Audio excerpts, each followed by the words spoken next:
আসসালামু আলাইকুম, আমার নাম মুসলিমা খাতুন। আমি ঝিনাইদহ জেলা থেকে এসেছি। বয়স কত আপনার এই মুহূর্তে? আমার বয়স এখন 28 বছর। 28 বছর। এবং আপনি ঢাকা শহরে এখন থাকছেন? না, আমি ঢাকা শহরে থাকি না, আমি ঝিনাইদহতেই থাকি। আমি চাকরি করি উপসহকারী কৃষি অফিসার, খামারবাড়িতে আমার হেড অফিস। আমার পোস্টিং ঝিনাইদহতেই। মানে আপনার ওখানেই বাড়ি এবং ওখানেই আপনি কাজকর্ম করেন? জি, মাস্টার্স পড়ি আমি ইডেন মহিলা কলেজে। ইডেনে মাস্টার্স পড়ছেন? জি, আমি মাঝে মাঝে আসি আর কি, চাকরির খাতিরে একটু কম আসা হচ্ছে। ওকে, ফাইন। আমরা একেবারে ছোটবেলা থেকে শুরু করতে চাই, যেখান থেকে আপনার মনে পড়ে। ছোটোবেলা থেকেই, জন্ম থেকেই বলতে চাই, সেটা হচ্ছে আমরা 4 ভাই বোন। তো একদম প্রথমে একটা বোন হয় আমাদের, তো ও মারা যায়। যেদিন হয় সেই দিনই পরের দিন সকালে মারা যায়। তো ওই বোনটা মারা যাওয়ার প্রায় 2-2.5 বছর পর আমার বড় বোনের জন্ম। তো বড় বোন অনেক ফর্সা, সুন্দর, ও খুব আদরের। আর ওর 2.5 বছর পরে আমার জন্ম। এটা হচ্ছে 89 সাল, 25/12/89। তো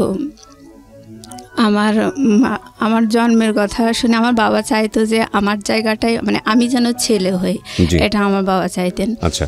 তো যখন আমার নানু বাড়ি হচ্ছে চুয়াডাঙ্গাতে, তা আমি যখন জন্মালাম আমার বাবাকে সংবাদ দেওয়া হলো ঝিনাইদহতে। তো আমার বাবা শুনলো যে মেয়ে হয়েছে। আমার বাবা যায়নি আমাকে দেখতে। তো আমার মা ওই সময় অনেক বেশি অসুস্থ ছিল, আর ডাক্তার আমার নানুকে বললো যে আপনার মেয়ে অনেক বেশি অসুস্থ বাচ্চা হওয়ার পরে, তো উনি যদি এখন বাবুকে বুকের দুধ খাওয়ায় তাহলে উনি আরও বেশি অসুস্থ হয়ে যাবে। আমি আসলে বুকের দুধ পাইনি কখনো। আমি আমার 4 ভাই বোনের মধ্যে আসলে খুব বেশি দুর্বল। তো ওইভাবে আমি 3-4 মাস নানু বাড়িতে থাকার পরে যখন বাসায় আসলাম, আমাকে আমার মা নিয়ে আসলো। আমি কখনোই বুকের দুধ পাইনি, আমাকে গরুর দুধ খাওয়ানো হতো। তো বাসায় আসার পরে আমার বাবা, আমি হয়েছি কালো, মানে খুব চিকন, খুব রোগা রোগা। আমার বাবার পছন্দ হয়নি।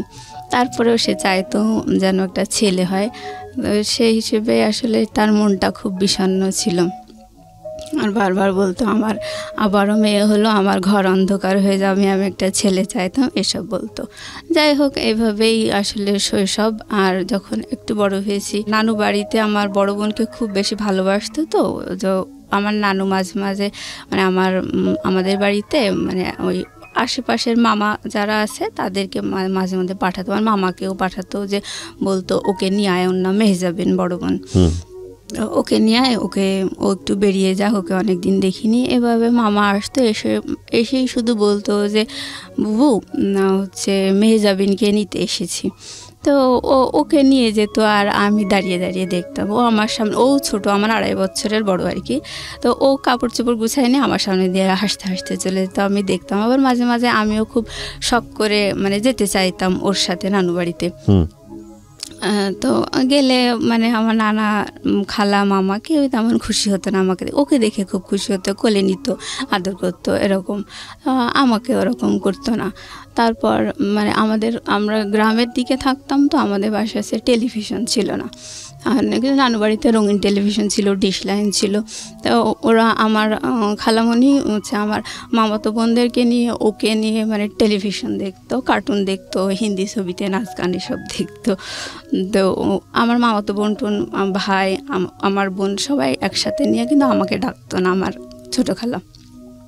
ঘরের দরজা বন্ধ করে দেখতো, আর যখন একটু জানালা খোলা থাকতো ওই জানালা দিয়ে আমি বাইরে দাঁড়িয়ে দেখতাম। মানে আমাকে ঢুকতেই দিত। আমার চেহারা দেখলে সবাই রেগে যেত, এরকম একটা অবস্থা। মানে আমার নানু বাড়িতে সবাই মানে সুন্দর চেহারার ভক্ত, এটাই আর কি। তো আমি ওরকম যখন দেখতাম, আমার খালা যখন দেখতে পেতো যে আমি এভাবে টেলিভিশন দেখছি, ও রেগে যেত, বলতো এই যা এখন টিভিতে কিছু হচ্ছে না, দেখার মতো কিছু হচ্ছে না, যা। তারপরেও দেখতাম। পরে আমার খালা দেখা যাচ্ছে যে এই রিমোট দিয়ে এই চ্যানেল সেই চ্যানেল টিভি করতে করতে টেলিভিশনটা বন্ধ করে দিত, দিয়ে বেরিয়ে আসতো। তখন মামাতো বোন, আমার বোন সবাই বেরিয়ে আসতো, বাধ্য হয়ে, ওদের হাতে তো রিমোট থাকতো না।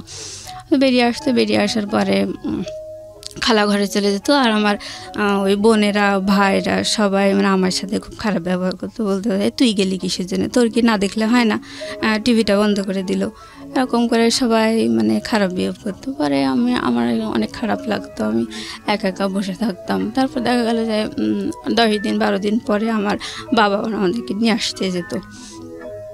তখন আমার নানি বলতো যে থাক মেহজাবিনকে যেতে হবে না, এরকম ওকেই আটকাতো। মানে সুন্দর যে সে তাকে আটকাতো? হ্যাঁ, আমার বড় বোনকে, ওকে যেতে হবে না এরকম বলতো। তো আমাকে কেউ ওরকম বলতো না, আমি আমার বাবার সাথে চলে আসতাম বাড়িতে। মানে আমার শৈশবকালটা ঠিক এইভাবেই কেটেছে। মানে আমি চেহারার কারণে আমার মাও আমার সাথে ভালো ব্যবহার করেনি। আমার মাকে দেখে আমার দুই বোন, আমি কালো, আমার দুটো বোন সুন্দর, ওরা আমার মাকে দেখে আমারে ওরকম করে কথা বলতো, কালকুটি কালকুটি বলতো। এগুলো বলতে আসলে খারাপ লাগে। যাই হোক, আমার মার কাছে আমার মা ওইভাবে বলতে দেখে আমি কখনো আমার মাকে নালিশ করিনি যে আমাকে এভাবে কেন বলছে। আমার বাবার কাছে নালিশ করতাম। আমার বাবা বলতো যে ওদেরকে বকা দিত, ভাই এভাবে বলিস কেন, যে মানুষ কি কালো হয় না, আর তোমাদেরই তো মনে এভাবে বলো কিসের জন্যে। কিন্তু আমার মা কখনো বলতো না। যাই হোক, এভাবে আসলে শৈশবকালটা কেটেছে। তো আমি যখন ক্লাস 8-এ পড়ি তখন আমার বোন পড়ে ক্লাস 10-এ, বড় বোনটা। ওই সময় ওর একটা বখাটে ছেলের সাথে অ্যাফেয়ার হয়। সে বাবার একটাই মাত্র ছেলে ছিল, অনেক প্রপার্টি ছিল, বাট সে মানে পড়াশোনা করতো না, এরকম একটা ছেলে। তো বাসা থেকে খুব ওকে নিষেধ করতে, টানা প্রায় 1-1.5 বছর ওরকম অ্যাফেয়ার, নানান ফোনে কথা টথা বলা, নানান ঝামেলা, বাসা থেকে খুবই নিষেধ করতো ওকে, কিন্তু ও শুনতো না। তাই হোক, অবশেষে ও মানে এসএসসি পরীক্ষা দিল হচ্ছে 2002 সালে। তখন ও 2টা সাবজেক্টে ফেল করলো, আমার বড় বোনটা। জি। আপনার বড় বোন যখন এসএসসি দিচ্ছে তখন আপনার বয়স কত? আপনি কোন ক্লাসে পড়ছেন? তখন আমি পড়ি ক্লাস 8-এ। ক্লাস 8-এ, ওকে। মানে ও যখন এসএসসি দেয় তখন হচ্ছে আমি ক্লাস 8-এ, 9-এ কেবল উঠেছি আর কি। ওটা হচ্ছে 2002 সাল। আচ্ছা। তো ও ফেল করার পরে মানে ওইভাবে ওর বয়ফ্রেন্ডকে নিয়ে নানান অশান্তি হচ্ছিল, বাসা থেকে নিষেধ করতে পারে। আমার মা বয়ফ্রেন্ডকে নিয়ে মানে বড় অপার বয়ফ্রেন্ড আর কি, বড় বোনের অ্যাফেয়ার ছিল একটা বখাটে ছেলের সাথে। তো ওকে নিয়ে অশান্তি হচ্ছিল? ও আচ্ছা, মানে বাড়ি থেকে অশান্তি হচ্ছিল? বাড়ি থেকে খুব নিষেধ করতো, মানে ফেল করার পরে আরো বেশি অশান্তি হচ্ছিল। হ্যাঁ হ্যাঁ। তো ও বাসা থেকে যে ওড়নাটা পরে গেছে, বোরকার উপরে নেকাপ টেকাপ পরে ওড়না পরে গেছে একটা। তো আমার মা আমার বাবা বাইরে দাঁড়িয়েছে, দেখছে যে মেয়ে ঢুকছে এরকম।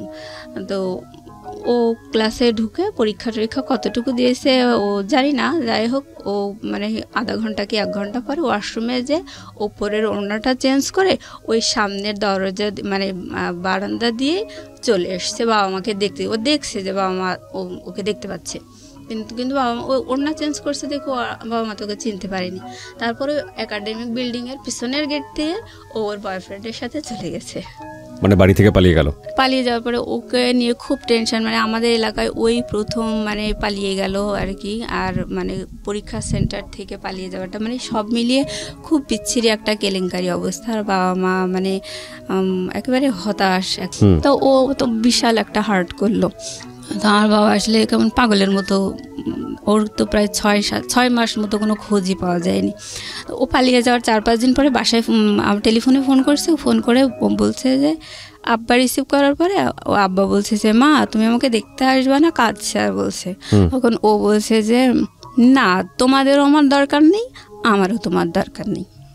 এভাবে বলার পরে বাবা ওর লাইন কেটে দিয়ে মানে আমার ও খোঁজই নাই। এবার 5-6 মাস পরে আমার বাবা বাধ্য হয়ে কেস করলো যে আমার মেয়েকে এরকম নিয়ে গেছে, নাবালক মেয়ে, আমি পাচ্ছি না। তারপর ওরা কেস করার পরে পুলিশের যে নানান হ্যারাসমেন্ট এগুলো ওরা শিকার হলে এগুলো পরে ওদেরকে পাওয়া গেল, ওরা আসলো আর কি। তখন আমার বাবা মেনে নিল ওকে।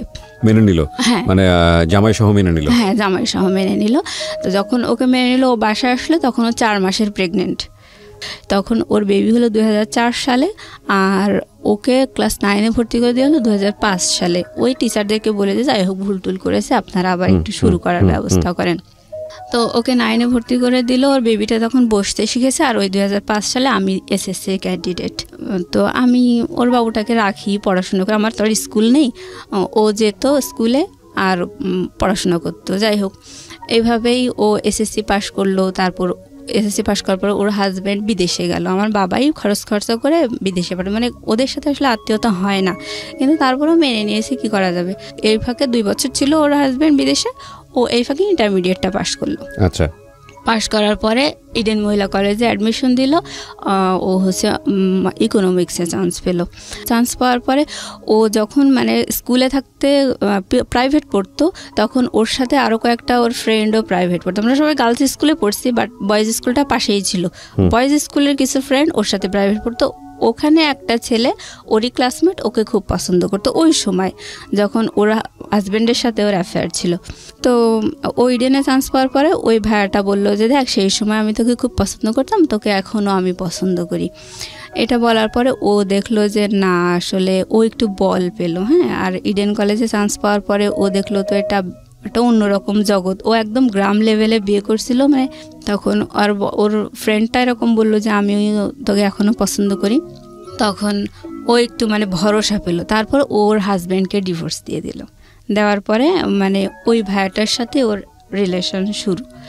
এই পর্যন্ত আমি ওর গল্পটা থামাতে যাচ্ছি, তারপর আমি আমার গল্প বলছি। আমি 2005 সালে এসএসসি পাস করার পরে আমার বাবা আমাকে খুলনাতে কৃষি ডিপ্লোমা ভর্তি করে দিল। তো আমি আমার বোন যখন পালিয়ে গিয়ে বিয়ে করছিল, তখনই আমি মানে বাবা মায়ের এরকম মানসিক অবস্থা দেখে খুব চারিদিকে মান সম্মানের একটা বিচ্ছিরি হ্যারাস, এই কারণে আমি মানে খুব ডিটারমাইন্ড হয়েছিলাম ওই সময় যে আমি কখনো পালিয়ে গিয়ে বিয়ে করব না, প্রেম করব না। এই আমার বাবা মাই আমাকে আশীর্বাদ করে ভালো ছেলে দেখে বিয়ে দেবে, এরকম একটা ইচ্ছে ছিল। তো আমি যখন ডিপ্লোমা সেকেন্ড ইয়ারে পড়ি, তখন আমার বাবা আমাকে একটা বিয়ে ঠিক করেছিল। সেই ছেলেটা ঢাকাতেই ছিল, সেটা মিডিয়াতে এটিএনে মানে আর কি চাকরি করতো, প্লাস দু একটা ওই নাটক নির্মাণ করতো, এরকম একটা। তো সেই ছেলেটা আমাকে দেখে পছন্দ করছিল, বাট তার পরিবার আমাকে পছন্দ করেনি। এই তো এখানে আর হলো না। আমার মায়ের একটা স্বভাব আমি বলতে চাই যে উনি খুব আগাম গল্প করা পছন্দ করে, আগে আগে গল্প করে, আর সে কখনো নিজের দোষগুলো ধরে না। আর যখন মানে আমি জাস্ট বলছি, এগুলো আমার নিন্দা বলছি না, আমি সারা জীবন এরকমই দেখে আসছি। তো কখনো নিজের দোষ ধরে না। আর ইভেন যদি তার নিজের দোষ ধরা হয়, তখন সে এতটাই আগুন হয়ে যায় যে মানে উল্টা সে আরো বদনাম দেয়, মানে মিথ্যা একটা বদনাম দিয়ে থামানোর চেষ্টা করবে, এইভাবে এরকম। আর আমার বাবা হচ্ছে কি, উনি খুব কেয়ারলেস সংসারের প্রতি। সে বাইরে মানে অন্যদের কাছে সে উদার হওয়া পছন্দ করে, সম্মানিত হওয়া পছন্দ করে, বাট সে পরিবারের প্রতি খুব কেয়ারলেস, এরকম।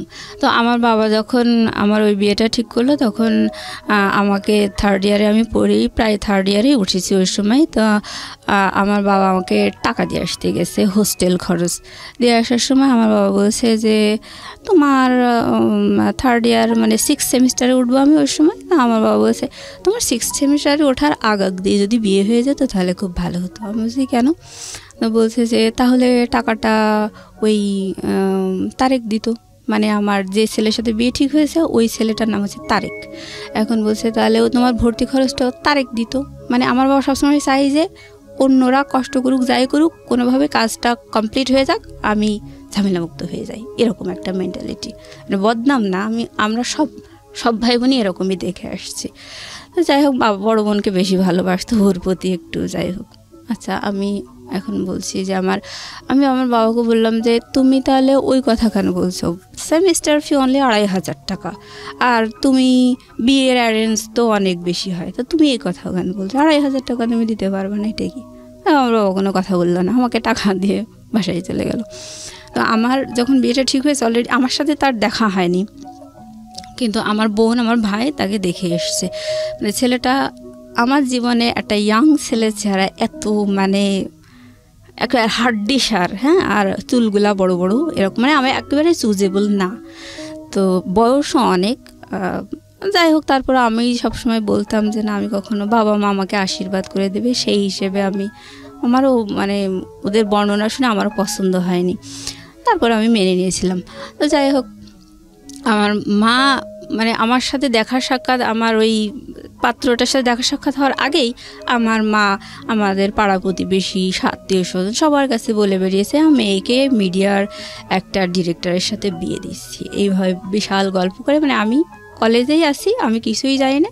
তারপর কিছুদিন পর আমার বাবা বলতেছে তোমাকে তো ওই পাত্রপক্ষের থেকে দেখতে আসবে, তুমি বিয়ে তো হয়েই যাবে, তুমি তোমার লাগেজপত্র সব গুছাই নিয়ে প্রিন্সিপাল স্যারকে বলবা যে তোমার বিয়ে হয়ে যাবে, তুমি আমার বিয়ে হয়ে যাবে, আমি ঢাকায় ট্রান্সফার হয়ে যাব, আমার জন্য টিসি রেডি করবেন, এটা তোমার প্রিন্সিপালকে বলে তুমি জিনিসপত্র গুছাই নিয়ে চলে আসবা।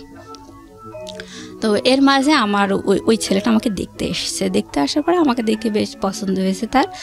তো আমার বান্ধবীদেরকে আমারও পছন্দ, মানে সে আমাকে পছন্দ করছে, বাট তাকে দেখে আমার মোটেও পছন্দ হয়নি, আমার বান্ধবীদেরও পছন্দ হয়নি। এই তোরে কি ঠিক করছে, বাদ দে, এরকম বললো।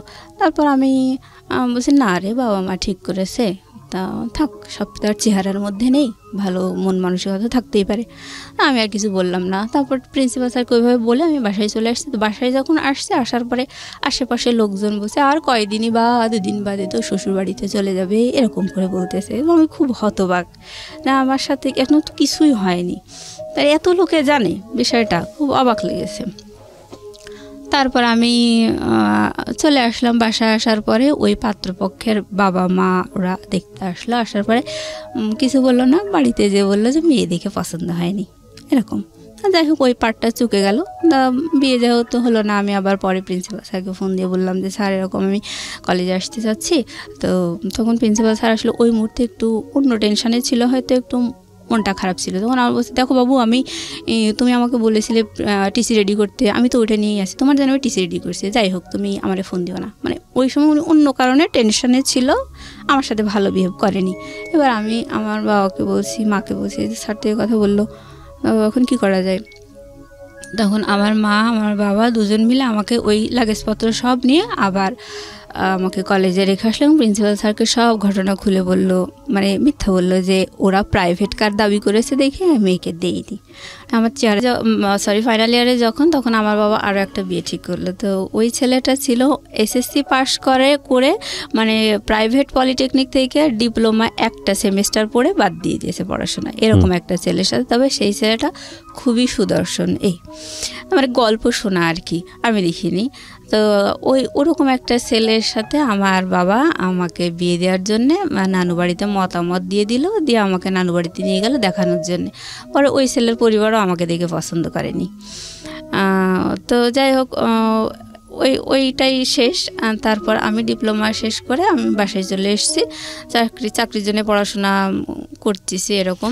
এই যে আপনাকে দেখে দেখে পছন্দ করতো না, আপনার ভিতরে ফিলিংটা কি হতো, মানে খারাপ লাগতো না, মানে কনফিডেন্স কমে যেত না? খারাপ লাগতো বলতে কি, মানে আমি সব সময় চাইতাম আমার বাবা আমাকে অবশ্যই একটা ভালো শিক্ষিত একটা চাকরিজীবী ছেলে দেখেই বিয়ে দেবে। মানে আমার বড় বোন যেমন একটা বখাটে ছেলের সাথে বিয়ে করেছে, ওরকম মানে বাবা মায়ের রুচিতে সাধারণত এরকমই হয়, ভালো ছেলে দেখেই তো বাবা মা বিয়ে দেয়। তো আমি যখন ডিপ্লোমা পড়তাম তখন কিন্তু আমি আমার ক্লাসমেট প্লাস আমার মানে আমার সিনিয়র যারা বড় ভাইটাই ছিল, মানে ওরকম সব মিলে আমি যদি প্রেম করতাম, আমার চেহারা দেখে আমি 30টারও বেশি প্রেম করতে পারতাম। মানে এরকম এতগুলো আমি প্রপোজাল পেয়েছি। বাট আমার সবসময় মানে ভালো লাগা ছিল সেটা হচ্ছে যে আমি কখনো আমার সম কোয়ালিটির ছেলে বিয়ে করব না, এটা একটা কথা। আর একটা হচ্ছে আমার বাবা মা দেবে এবং আমাকে ভালো শিক্ষিত এবং চাকরিজীবী ছেলে দেখে বিয়ে দেবে, যাতে সমাজে আর 10 জন বলে যে না জামাইটা ভালো হয়েছে, ওই আগের মতো ওরকম 3rd গ্রেডেড হয়নি, এরকম একটা আমার শখ ছিল। তো যাই হোক আমার বাবা মা কিন্তু খুব লো কোয়ালিটির ছেলে দেখেই কিন্তু 2বার আমার বিয়ে ঠিক করেছে। একটা এসএসসি পাস আর একটা হচ্ছে ওই যে প্রডিউসার ছিল, উনি কিন্তু ওনার অনেক এজ ছিল, ওনার যে কোয়ালিফিকেশান কি কখন কত সালে এসএসসি পাস এগুলো সে কিছুই বলতো না, মানে বয়সটা ধরা পড়ে যাবে দেখে। তো যাই হোক ওনারটা জানা যায়নি, এই পার্টগুলো চুকে গেল। তো আমি ডিপ্লোমা শেষ করে বাসায় এসে, মানে ওই সময় যখন পড়তাম আর কি ডিপ্লোমা, তখন ফাইনাল ইয়ারের দিকে এসে আমার বেশ কয়েকটা বান্ধবীর বিয়ে হয়। তো ওরা অ্যারেঞ্জ ম্যারেজ, সব বাবা মাই দিয়েছে ওদের। তো ওদের হাজব্যান্ডরা মানে শিক্ষিত ছিল, সবাই অনার্স মাস্টার্স পাস, ইভেন তারা ভালো প্রাইভেট ফার্মে জব করতে, এরকম। তা আমার দেখে ভালোই লাগতো। তা আমি তখন ভাবতাম যে আমার বাবা মায়ের উপর আমি এতটা ডিপেন্ড করি, আর আমার জন্য কোন কোয়ালিটির ছেলে ঠিক করেছে। যদিও তারা আমাকে দেখে পছন্দ করেনি, তা আমাকে দেখে পছন্দ করেনি দেখেই মানে আমি রেহাই পেয়েছি। হ্যাঁ, মানে আমার বাবা মা কখনো আমাকে জিজ্ঞাসা করেনি যে তোমার কেমন ছেলে পছন্দ বা এই দুটো ঠিক করেছি, এগুলো তোমার ভালো লেগেছে না, এগুলো আমাকে কখনো জিজ্ঞেস করেনি। তো আমার এরকম একটা খুব মনক্ষুণ্ণ ছিলাম আমি, যে কেমন একটা ছেলে দেখলাম, আমার বান্ধবীদেরও তো বিয়ে হলো, তো এরকম নিয়ে আমার খুব মনটা খারাপ ছিল। ওইভাবে আমি বাসায় পড়াশোনা করি। আর আমার স্বভাবটা হচ্ছে আমি কখনো বেশি কথা বলি না, চুপচাপ থাকতে আমার ভালো লাগে। আচ্ছা। আর আমার ছোট বোনটা কিন্তু অনেক চালাক, ওকে একটা অন্যায় কথা বললে ও দেন অ্যান্ড দেন মানে ওটার রিপ্লাই দিয়ে দেয়, একদম মানে রিয়েল অ্যান্সার যা হওয়া উচিত সেটা দিয়ে দেয়। আর আমার বড় বোন কিন্তু একটু বেশিই চালাক, ওকে যদি একটা অন্যায় কথা বলা হয় ও ওই অন্যায় কথাটা যে ওটা যে আসলে অন্যায় কথা এটা পেটের থেকে বের করার জন্য ও আর একটা পাল্টা অন্যায় কথা বলে দেবে, দেওয়ার পরে ও সত্যিটা যাচাই হয়ে যাবে ওই রকম। আর আমি হচ্ছে অন্যায় কথা শুনে চুপ করে বোকার মতো হা করে থাকি, মানে কোনো প্রতিবাদ করতে পারি না, মানে কী যে অ্যান্সার হবে সেটাই আমার মাথায় ঢোকে না। পরে দেখা যায় যে ওটা নিয়ে আমি 3 দিন 4 দিন ধরে চিন্তা ভাবনা করছি কেন এটা বললো, এটার অ্যান্সার কী হতে পারে। পরে দেখা যায় যে আর উত্তর দেওয়ারই সময় থাকে না, এরকম স্বভাবের হচ্ছে আমি। তো যাই হোক, আমি বাসায় মাঝে মাঝে বান্ধবীদের কথা মনে পড়ে, তো আমার বাবা মায়ের এইরকম পাত্র ঠিক করা দেখে খুব খারাপ লাগে। তো আমি বাসায় এসে চাকরি বাকরির জন্য পড়াশোনা করছি। আমার বোন কিন্তু ইডেনে চান্স পেয়েছে 2010 সালে, আমিও ডিপ্লোমা শেষ করে আমার রেজাল্ট বেরিয়েছে 2010 সালে। এটা ওরা আমার রেজাল্টের মানে 1 সপ্তাহ তফাৎ আর কি। তো ও ইডেনে চান্স পেয়েছে, ও খুব আনন্দে আছে, আমিও চাকরির মানে আমার ডিপ্লোমাতে আমি ফার্স্ট ক্লাস পেয়েছি, আমিও খুব আনন্দে আছি। কারণ বাবা মায়ের সিদ্ধান্ত হচ্ছে যে আমার মেয়েকে যেহেতু দেখে 2 পাত্র পছন্দ করেনি, আমি চাকরি বাকরির ব্যবস্থা করব, চাকরি দেব, তারপরে মেয়েকে বিয়ে দেবো। তখন মানে এটা আমার বাবা মায়ের সিদ্ধান্ত। আপনাকে চাকরি দিবেন নাকি জামাইকে? না, আমাকে। ওকে, জামাই তো নাই তখন, তো কোনো জামাই মানে এরকম হয় না ছেলে বেকার তাকে বিয়ে দিয়ে দিল এবং চাকরি দিয়ে দিল? না, ওরকম না, আমাকে এস্টাবলিশড করবে এরকম, মানে আমাকে দেখে তো পছন্দ করে না, এই জন্য আমাকে এস্টাবলিশ করতে চাইতো। তো আমি সেই আশা নিয়ে পড়াশোনা করছি। তো ওই সময় আমাদের বাসার পাশে একটা ভাইয়া ভাড়া থাকতো, উনি এনজিওতে চাকরি করতো আর হচ্ছে একটা ন্যাশনাল ইউনিভার্সিটিতে পড়তো, অনার্স কমপ্লিট করে মাস্টার্স সে পড়তো প্লাস চাকরি করতো। আর আশেপাশে মানে সে টিউশনিও করতো, সে আমাদের এলাকার ছেলে না, বাইরের। তো যাই হোক, ওই ভাইয়াটার সাথে আমাদের খুব ভালো, আমাদের পারিবারিক মানে প্রাইভেট পড়াতে তো খুব ট্যালেন্ট ছেলে ছিল। আমার মাই বলেছিল যে আমার মেয়ে এরকম চাকরির পরীক্ষা দেবে, ওর জন্য একটু পড়াশোনার ব্যবস্থা, উনিও আবার বিভিন্ন চাকরির পরীক্ষা দিত। তো বিভিন্ন ছেলেদেরকে ওরকম প্রাইভেট পড়াতেন। তো আমার মাও শুনলো, শোনার পরে ওনাকে বললো যে বাবা আমার মেয়ে তো এরকম ডিপ্লোমা কমপ্লিট করে বাসায় এসছে, ও তো চাকরির পরীক্ষা দেবে, তুমি যদি বাবা একটু পড়াই দিতে তাহলে ভালো হতো। চাকরির পরীক্ষায় কী আসবে কি না আসবে ও তো কিছু জানে না। বলে আচ্ছা ঠিক আছে আন্টি। তারপর ও আমাদের বাসায় আসতো, ভাইয়াটা, ওনার নাম হচ্ছে টুটুল। তো বাসায় এসে আমাকে পড়ানোর পরে মানে আমি উনি বেশ মাস 2 পড়ানোর পরে আমি প্রথম ধান গবেষণা ইনস্টিটিউটে চাকরির পরীক্ষা দিই। দেওয়ার পরে আমি চাকরি পরীক্ষায় প্রথম পরীক্ষাতেই আমি টিকছি। আর আমি প্রথম চাকরি পরীক্ষা দিই ওর পড়ানোর মাধ্যমে আর কি। আপনার বয়ফ্রেন্ড? হ্যাঁ, আমার বয়ফ্রেন্ড। কি নাম ছিল? টুটুল, ওনার নাম। তো ও আমাকে পড়াতো। আমি যখনই চাকরি পরীক্ষায় টিকেছি, মেরিট লিস্টে যখন আমার নামটা এসেছে, আমি সাথে সাথে ফোন করে দিছি যে বাবা আমি টিকেছি। তখন আমার আব্বা এত খুশি, আমার বয়ফ্রেন্ডকেও বলে দিয়েছে যে বাবা ও না টিকেছে, কিন্তু ও যে আমার বয়ফ্রেন্ড এটা আমার বাসা থেকে কেউ জানতো না। রাইট। কত সালে টিকলেন আপনি? 2010 সালে। তো আমার বাবা ওকে মানে একদম বাড়ির ছেলের মতো ভালোবাসতে লাগলো আর কি। কোনো সমস্যা হলে বা ছেলে মেয়েকে কি পড়াবে বা এরকম সব ধরনের মানে পারিবারিক সিদ্ধান্তে ওকে বড় ছেলের মতো করেই ভালোবাসতো, ওর কাছ থেকে সিদ্ধান্ত নিত, আলাপ করতে এরকম। তো যাই হোক, এবার ওর সাথে আমার তো অ্যাফেয়ার, আমি বিষয়টা গোপন রাখছিলাম। পরে বাসায় যখন দেখলাম যে ওকে তো বেশ ভালোবাসছে, আর আমার বাবাও হঠাৎ আমার মায়ের সাথে মানে এই কথায় কথায় আলাপ করতে লাগলো যে আচ্ছা টুটুলের সাথে যদি মুসলিমাকে বিয়ে দিই তাহলে কেমন হয়। আমার মা তো নানু বাড়ির ওই স্বভাবে বড় হয়েছে, আসলে উনিও মানে চেহারার ভক্ত আর কি। আমার বয়ফ্রেন্ডের চেহারা আমার মা পছন্দ করতো না, ও কালো ছিল তো পছন্দ করতো না। আমার মা একটু আমতা করে ওর মানে খুব একটা মত দেয়নি, তা এভাবেই আর কি চলছিল। তো আমি আমার ছোটো বোনকে যখন বললাম, পরে আমার ছোটো বোন বলছে যে ভালোই তো, ভাইয়াটা তো অনেক, চেহারায় তো আর সব না, সে তো যথেষ্ট মেধাবী, আর তার স্বপ্ন ছিল হলে বিসিএস পরীক্ষা দেবে, বিসিএস ক্যাডার হবে। তো আমার বড় বোনেরও স্বপ্ন, টিচাররা স্বপ্ন দেখাইছে বিসিএসে তোমাকে হেল্প করা হবে। তো ও বিসিএসের জন্য পড়তো, প্লাস আমার বোনকেও বিসিএসের জন্য পড়াতো। তো আমি ওই সময় ওকে বলছি যে দেখো মা, আমি হচ্ছে যখন ওর কাছে আমি একা একা থেকে পড়তাম তখন আমি ওকে তুমি করে বলতাম, আর যখন আমার বোন আসতো পড়তে তখন আপনি করে কথা বলতাম। যাই হোক, এবার ওকে আমি একা পেয়ে বলতেছি যে দেখো আমার না অনার্স পড়ার খুব শখ, বড় আপি হচ্ছে অনার্সে চান্স পেয়েছে, ও তো একদম ঝরেই গিয়েছিল, তারপরে ওকে কত ভালো জায়গায় উঠায় নিয়ে আসছে। আমারও ইংলিশে অনার্স পড়ার খুব শখ, আমার ডিপ্লোমা পড়ার মোটেও শখ ছিল না। তো আচ্ছা ঠিক আছে, এটা তো ইন্টারমিডিয়েটের সমমান, তুমি তো অ্যাডমিশন দিতে পারবা, তা আমি অ্যাডমিশনের বই টইগুলো নিয়ে এসে তোমাকে পড়াবো। তাই বলে ও আমাকে পড়াতে লাগলো। আর বিএল কলেজে ও খোঁজ নিল যে আমি অ্যাডমিশন দিতে পারবো কিনা। তখন ওখান থেকে বলে দিল যে না, সেশন ওভার হয়ে গেছে, 1 ইয়ার ওভার হয়ে গেছে। এটা যদি 2009 সাল হতো তাহলে ও অ্যাডমিশনের জন্য ফর্ম তুলতে পারতো। তো আমার হলো না, ওখানেই ব্রেক হয়ে গেল। তো আমি খুব কষ্ট পেলাম। আর আমি যখন অনার্সের জন্য পড়তাম তখন আমার বড় বোন বলতো অনার্সের জন্য তোর পড়ার কি দরকার, তুই চাকরি বাকরির জন্য ট্রাই কর, চাকরি করার মতো যোগ্যতা তো তোর হয়েছে, তোর এসব মানে ও জেলাস ছিল এক কথায়, চাইতো না যে আমি আর একটু উপরে উঠি। তো ওরকম করে ও নিষেধ করতো, আমি ওগুলো কানে তুলতাম না। তারপর ওটা হলো না দেখে আমার বেশ একটু মন খারাপ হয়ে গেল। এর মধ্যে আমার ওইভাবে আর কি আমাদের ঘটনাগুলো চলতে লাগলো। আর এর মধ্যে হঠাৎ আমার ছোট বোন, ও এসএসসি পাশ করে আসলে 2006 সালে ওর ডিপ্লোমা ভর্তি করে দিয়েছিল বাবা, যে ঢাকাতে মহিলা পলিটেকনিকে সিভিলে। ওর ডিপ্লোমা মানে ওরও প্রায় শেষের দিকে। ওই সময় ওর একটা বয়ফ্রেন্ড ছিল, ছেলেটার বাসা হচ্ছে বরিশালে। তো বরিশালের মানুষকে আমাদের এলাকায় খুব ডেঞ্জারাস মনে করে, তো ওকে সাপোর্ট করতো না। তো ও আবার ওর ওই বয়ফ্রেন্ডের সাথে একটু বেড়াতে গিয়েছিল কোথায় জানি, যাই হোক। তো ওর ফোনটা ছিল অফ, যার কারণে আমার বাবা একটু টেনশন করলো যে কেন ওর ফোনটা অফ, বেশ মানে হাফ বেলা অফ পেয়েছে। আপনার ছোট বোনের? আমার ছোট বোন। কি নাম ছিল? ওর নাম তাসফিয়া। আর ওর বয়ফ্রেন্ডের নাম আমার মনে নেই। যাই হোক, তো ও তাসফিয়ার ফোন অফ দেখার কারণে আমার বাবা ওর একটা ক্লাসমেট ছেলে, সে ওকে ফোন দিয়ে বললো বাবা তাসফিয়ার ফোনটা তো আমি অফ দেখছি, তো তুমি একটু দেখো তো, সেও ঢাকায় পড়তো, তুমি একটু দেখো তো ও কোথায় আছে, অফ দেখছি, আমার টেনশন লাগছে, আমার ছোট মেয়ে বাইরে পড়ে।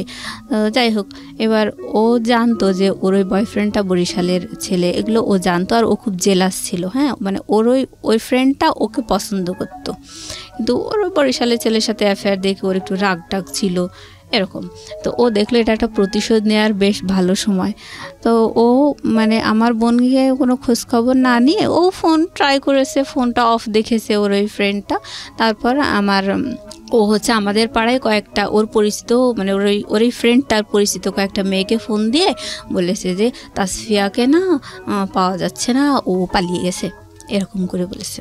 বলার পরে তখন পাড়া প্রতিবেশীরা মানে একটু মনক্ষুণ্ণ, মানে তারাও একটু ঠাট্টা করার সুযোগ পেল, বলতেছে ও ওনার 2 সুন্দরী মেয়ে তাহলে একই কাজ করলো, এরকম বলতেছে।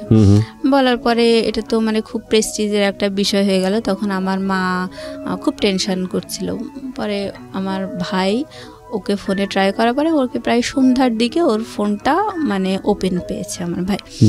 পাওয়ার পরে ওকে বলল যে জানিস তোর টেনশনে আম্মা হচ্ছে স্ট্রোক করেছে, এখন অবস্থা অনেক খারাপ, হার্টের খুব সমস্যা, মানে হার্ট হয়তো বাইপাস করা লাগতে পারে, তুই যেখানে আসিস তুই তাড়াতাড়ি চলে আয়।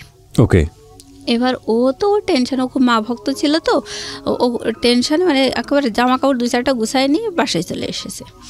আসার পরে ওর ফোন কেড়ে নিয়েছে বাবা, আমার মা বাবা দুজন মিলে ওর মানে সেলফোনটা কেড়ে নিয়েছে। দেওয়ার পরে ওকে বলেছে যে কিছুই হয়নি, তুমি এরকম করেছো, তোমাকে বিয়ে দিয়ে দেওয়া হবে। ওকে। বড় মেয়ে একবার এরকম করলো, তুমি এরকম হ্যারাস করতেছো, আমাদের কি প্রেস্টিজ নেই, আমাদের কি সমাজে বাস করতে হবে না, তোমাকে বিয়ে দিয়ে দেবো। তারপর ও তো মানে হতভম্ব হয়ে গেল, কি শুনলাম আর কি শুনছি এখন বাসায় এসে। তো যাই হোক, ওরকম মানে যখন ওর ফোনটা কেড়ে নিল, যাই হোক ওর জন্য ছেলে টেলে দেখা হচ্ছে। তো আমাদের দুঃসম্পর্কের এক আত্মীয়র মধ্যে এক ঘটক ধরা হলো, উনি আমাদের ফুপ্পা হয়। তো ওই ফুপ্পা একটা মানে ওই ফুপ্পা আর ওনার ভাইরা ভাই, মানে 2 ফুপ্পা আর কি। তো ছোট ফুপ্পাটা একটা ভালো পাত্র নিয়ে আসলো। সেই ছেলে হচ্ছে ঢাকা ইউনিভার্সিটি থেকে অনার্স মাস্টার্স করা, মনে হয় ম্যানেজমেন্ট নাকি সাবজেক্টটা মনে নেই। উনি অগ্রণী ব্যাংকের সিনিয়র অফিসার ছিলেন ভাইয়াটা, প্লাস বিসিএস এর ভাইবা দেবে এরকম একটা পর্যায়ে ছিল। আর ওনার বাবা মা কেউ নেই। উনি বলতো যে আমি আমার ওয়াইফকে দিয়ে চাকরি করাবো না, আমি সংসার করাবো, তবে আমি একটা ভালো মেয়ে চাই, এরকম একটা সুন্দর মেয়ে চাই। তো যাই হোক, ওদের ঘর বাড়িও ভালো ছিল না। ওনার ভাই ওনাকে পড়াতো, পাত্রের ভাই আর কি। তো ওনার বড় ভাই এসে আমার বোনকে দেখে গেল, খুব পছন্দ হলো। তো ওই আমার ওই 2 ফুপ্পার মধ্যে যে বড় ফুপ্পা, সেই হচ্ছে আসল ঘটক। উনি বলল কি ওই ফুপ্পার হচ্ছে ভাগ্নে, মানে পাত্র আর কি, উনার পছন্দের পাত্র। মানে উনি বললো যে আমার হাতেও একটা পাত্র আছে, সেটা আমার ভাগ্নে হয়।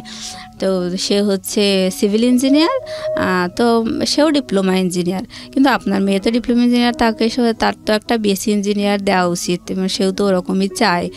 আর এই পাত্রের কথা বাদ দেন ভাই, কারণ বাড়িঘর দূর থাকার তো দরকার আছে, ওদের তো টয়লেট বাথরুমও ভালো না, এরকম করে মানে ওই পাত্রটাকে হটানোর চেষ্টা করলো। হ্যাঁ, ও চাইতো যে ওনার ভাগ্নেটার সাথে আমার বোনের জন্য বিয়ে হয়।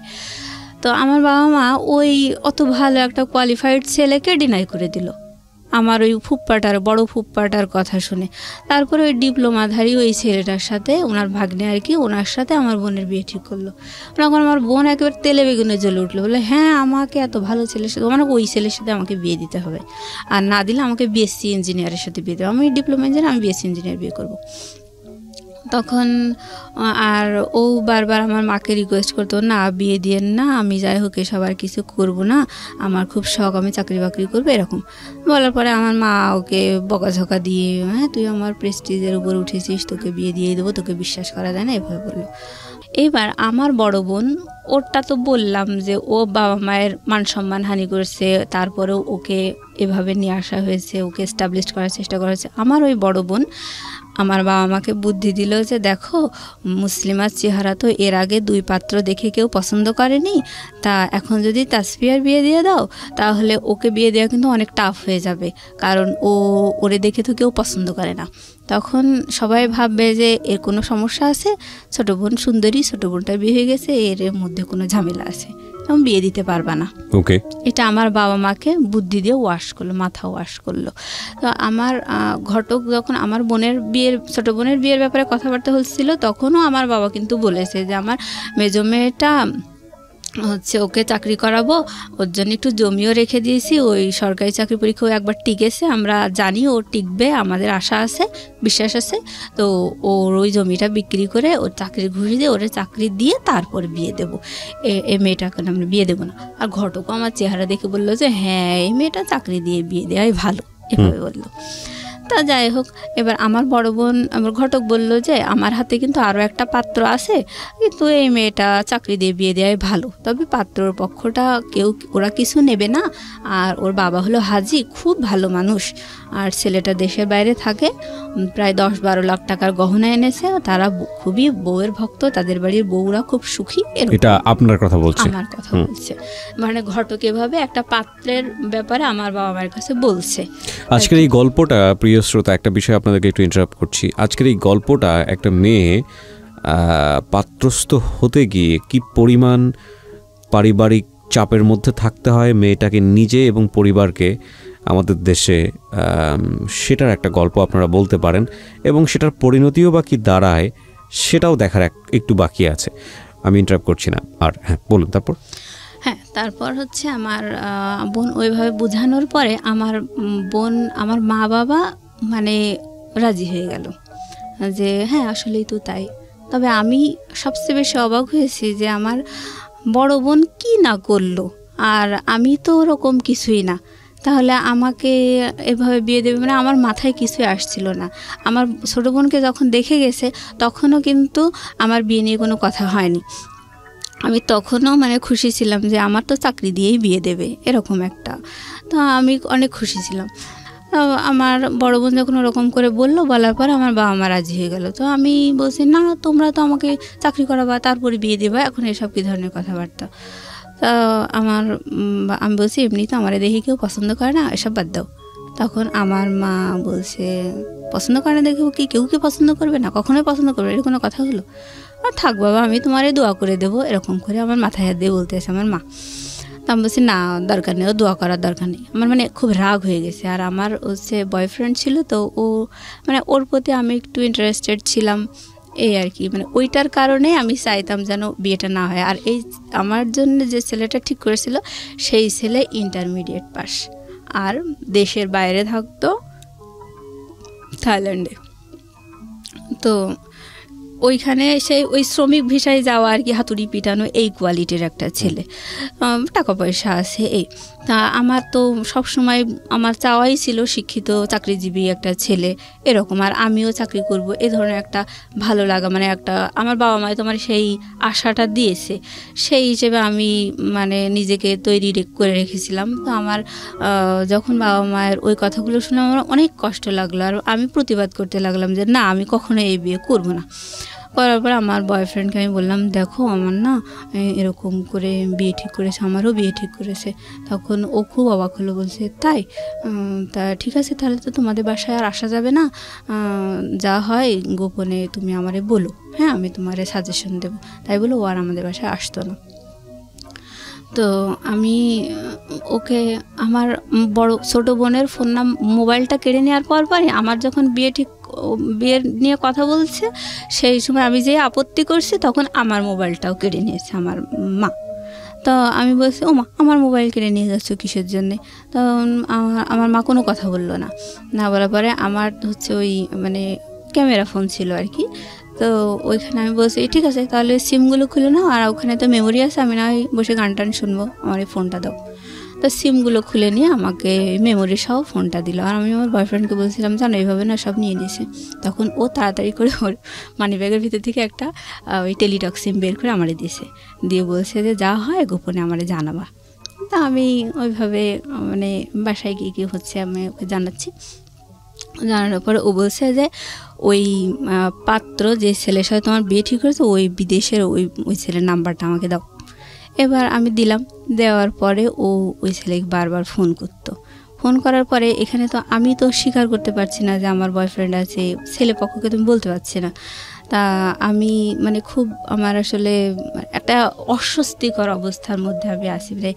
আমার বয়ফ্রেন্ডও আমাকে ভুল বুঝতেছে, বলছে ও অনেক টাকার গন্ধ শুনেছো, অনেক টাকার গল্প পেয়ে তুমিও দেখি আমার সাথে অভিনয় করা শুরু করছো, মানে ও আমাকে ভুল বুঝতেছে। হ্যাঁ, বলছে দেখো আমি তোমাকে ভুল যদি বুঝি বা তোমার প্রতি যদি আমার ভালো লাগা না থাকে, তাহলে তো তোমাকে আমি বলতাম না যে আমারও বিয়ে ঠিক হয়েছে, তুমি এরকম করতেছো কিসের জন্য? মানে ও আমার বয়ফ্রেন্ডও খুব একটা পরিষ্কার মনের ছেলে ছিল না, আস্তে আস্তে গল্পের মাঝে বোঝা যাবে।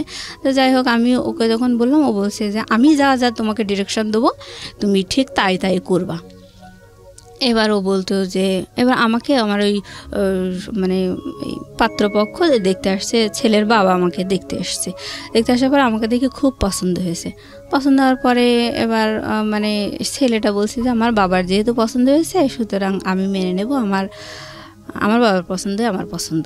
এই বলার পরে মানে তখন আমার মা বাবা মানে আহামরি খুশি যে আমাকে দেখে এই প্রথম একটা পাত্র পছন্দ করলো।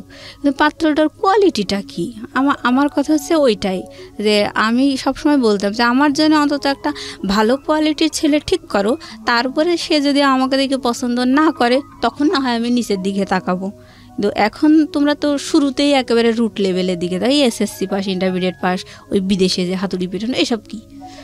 তো আমার মা আসলে আমার চেহারা নিয়ে তখনও মানে খুব নেগলেক্ট করে কথা বলতে লাগলো, ভাই বোন সবাই। আমি বিয়েতে মোটেই রাজি না। তো আমাকে যখন আমার মানে পাত্রের বাবা দেখে পছন্দ করলো, আমি আমার বয়ফ্রেন্ডকে বললাম, দেখো আমাকে দেখে না পছন্দ করেছে। এখন তো মানে আমার কি ভালো লাগে কি না লাগে এটা তো আমার বাড়ি থেকে কেউ শুনতে চাচ্ছে না, মানে ওরা মনে করছে এটা পরম সৌভাগ্য। আর মানে এতগুলো চেষ্টার পরে যদি এরকম একটা সম্বন্ধ হয়ে যায় শেষ পর্যন্ত, সেটা আসলে সৌভাগ্যই ফ্যামিলির জন্য।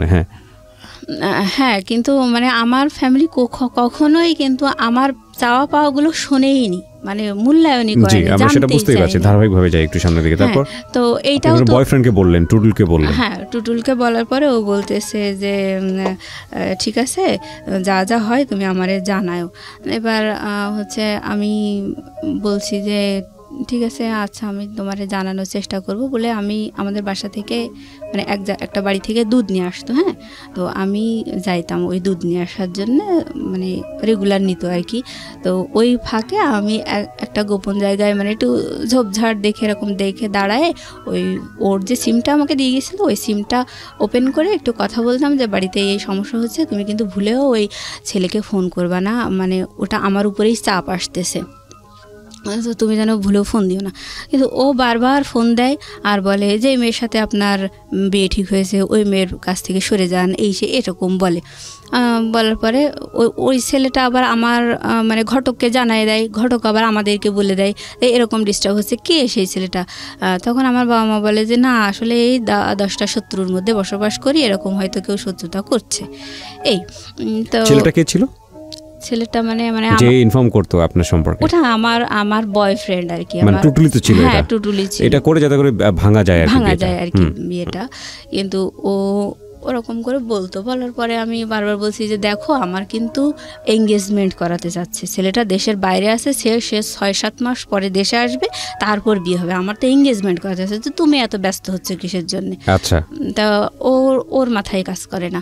যাই হোক, ছেলের বাবা দেখে পছন্দ করে মানে আমার বিয়ের জন্য কথাবার্তা চলছে। তখন আমার ভেতরে মানে আগুন ধরে গেছে যে আমার তো তাহলে আমার পছন্দগুলো তো কেউ মূল্যায়ন করবেই না, জিজ্ঞেসই করে না। হ্যাঁ, তা তখন ছেলেপক্ষ বলেছিল যে মেয়ে কি চায়, মেয়ে চাকরি করতে চায়, মেয়ে পড়াশোনা করতে চায়, মেয়ের চাকরি পরীক্ষার জন্যে তারে মানে কোচিং টোচিং করাতে হবে, সব কিছু আমরা করাবো। ছেলে বলতেছে যে আমার বাবা যেহেতু পছন্দ করছে সুতরাং সব আমি করবো, কোনো অসুবিধা নেই, এমনকি এই বিদেশে নিয়ে এসেও আমি তাকে পড়াতে রাজি আছি, এরকম করে বলল। আর ওই ঘটকটা হচ্ছে অনেক মিথ্যুক, মানে এই পাত্রপক্ষ নিয়ে বিশাল বিশাল গল্প দিল। আমার বাবা মা কোনো কিছু যাচাই করলো না, সব ওই ঘটকের কথা বিশ্বাস করেই আমার বিয়ের জন্য ফাইনাল কথা দিয়ে দিল যে হ্যাঁ আপনারা আসেন এঙ্গেজমেন্টের জন্য। ছেলেকে দেখেনি? না দেখেনি, ছেলেকে না দেখেই। তো আমি মানে বুঝুন যে কি বলবো, মানে যদি ওর কথা সত্যি হয়ে থাকে তাহলে ও পরিবারকে আসলে বোঝাচ্ছিল। একটা কথা আছে বাঙালি সংস্কৃতিতে, কন্যা দায়গ্রস্ত পিতা, এটা একটা মারাত্মক শব্দ। আমরা এখন অনেক আধুনিক সমাজে বসবাস করি এবং এই আধুনিক সমাজে এই ধরনের শব্দ, এই ধরনের কথা অত্যন্ত বেমানান। কিন্তু ভুলে গেলে চলবে না আমাদের এই শহরকেন্দ্রিক জীবন কিংবা ঢাকা শহরকেন্দ্রিক জীবন, এটা এই যে সেই জীবন বা সেই জীবনের মধ্যে কতজন মানুষের পার্টিসিপেশন, সেটার সংখ্যা আসলে খুব কম। আপনি প্রান্তিক পর্যায়ে গেলে ও যে গল্পগুলো এখানে করছে সেটার অনেক মিলই আপনি খুঁজে পাবেন। জি, তো যাই হোক, আমি চাইতাম যে ছেলেটাকে দেখতে, আর আমার নিজের গায়ের রং কালো দেখে আমার খুব শখ হতো আমার হাজব্যান্ডের যেন ফর্সা হয়, সুন্দর হয়, এরকম একটা শখ আমার ছিল। আমি বলছি যে আমার মাকে যে আচ্ছা আপনারা, আমাকে তো ছেলেপক্ষ দেখে গেল, পছন্দ করলো, তা আপনারা ছেলে দেখবেন না আর আমি ছেলে না দেখে আমাকে বিয়ে দিয়ে দেবেন? তখন আমার মা মানে যেটা বললো আমি কখনো বলতে পারবো না কথাটা। আমাকে আমার মা বলছে যে তোমার চেহারা দেখলে তো আর বিয়ে হবে না। মানে এটা আমার সারা জীবনের একটা বিশাল আঘাতের কথা। আপনার মা বলেছে যে তোমার চেহারা দেখলে তো আর বিয়ে হবে না? হ্যাঁ, এটা বলেছে। আর এই কথা শুনে মানে আমার প্রতিবাদ করার কোনো ভাষা ছিল না। আপনি এই চেহারা নিয়ে শুরু থেকে যে পর্যন্ত মানে কথা বলছেন, সেখানে মানুষের একটা পারসেপশন হতে পারে যে আপনি দেখতে আসলে কুশ্রী, এতটাই কুশ্রী যে আপনার দিকে তাকানো যায় না। বিষয়টা কিন্তু তা না শ্রোতা, ও দেখতে যথেষ্ট সুন্দর এবং সৃষ্টিকর্তা ওকে বানিয়েছেন।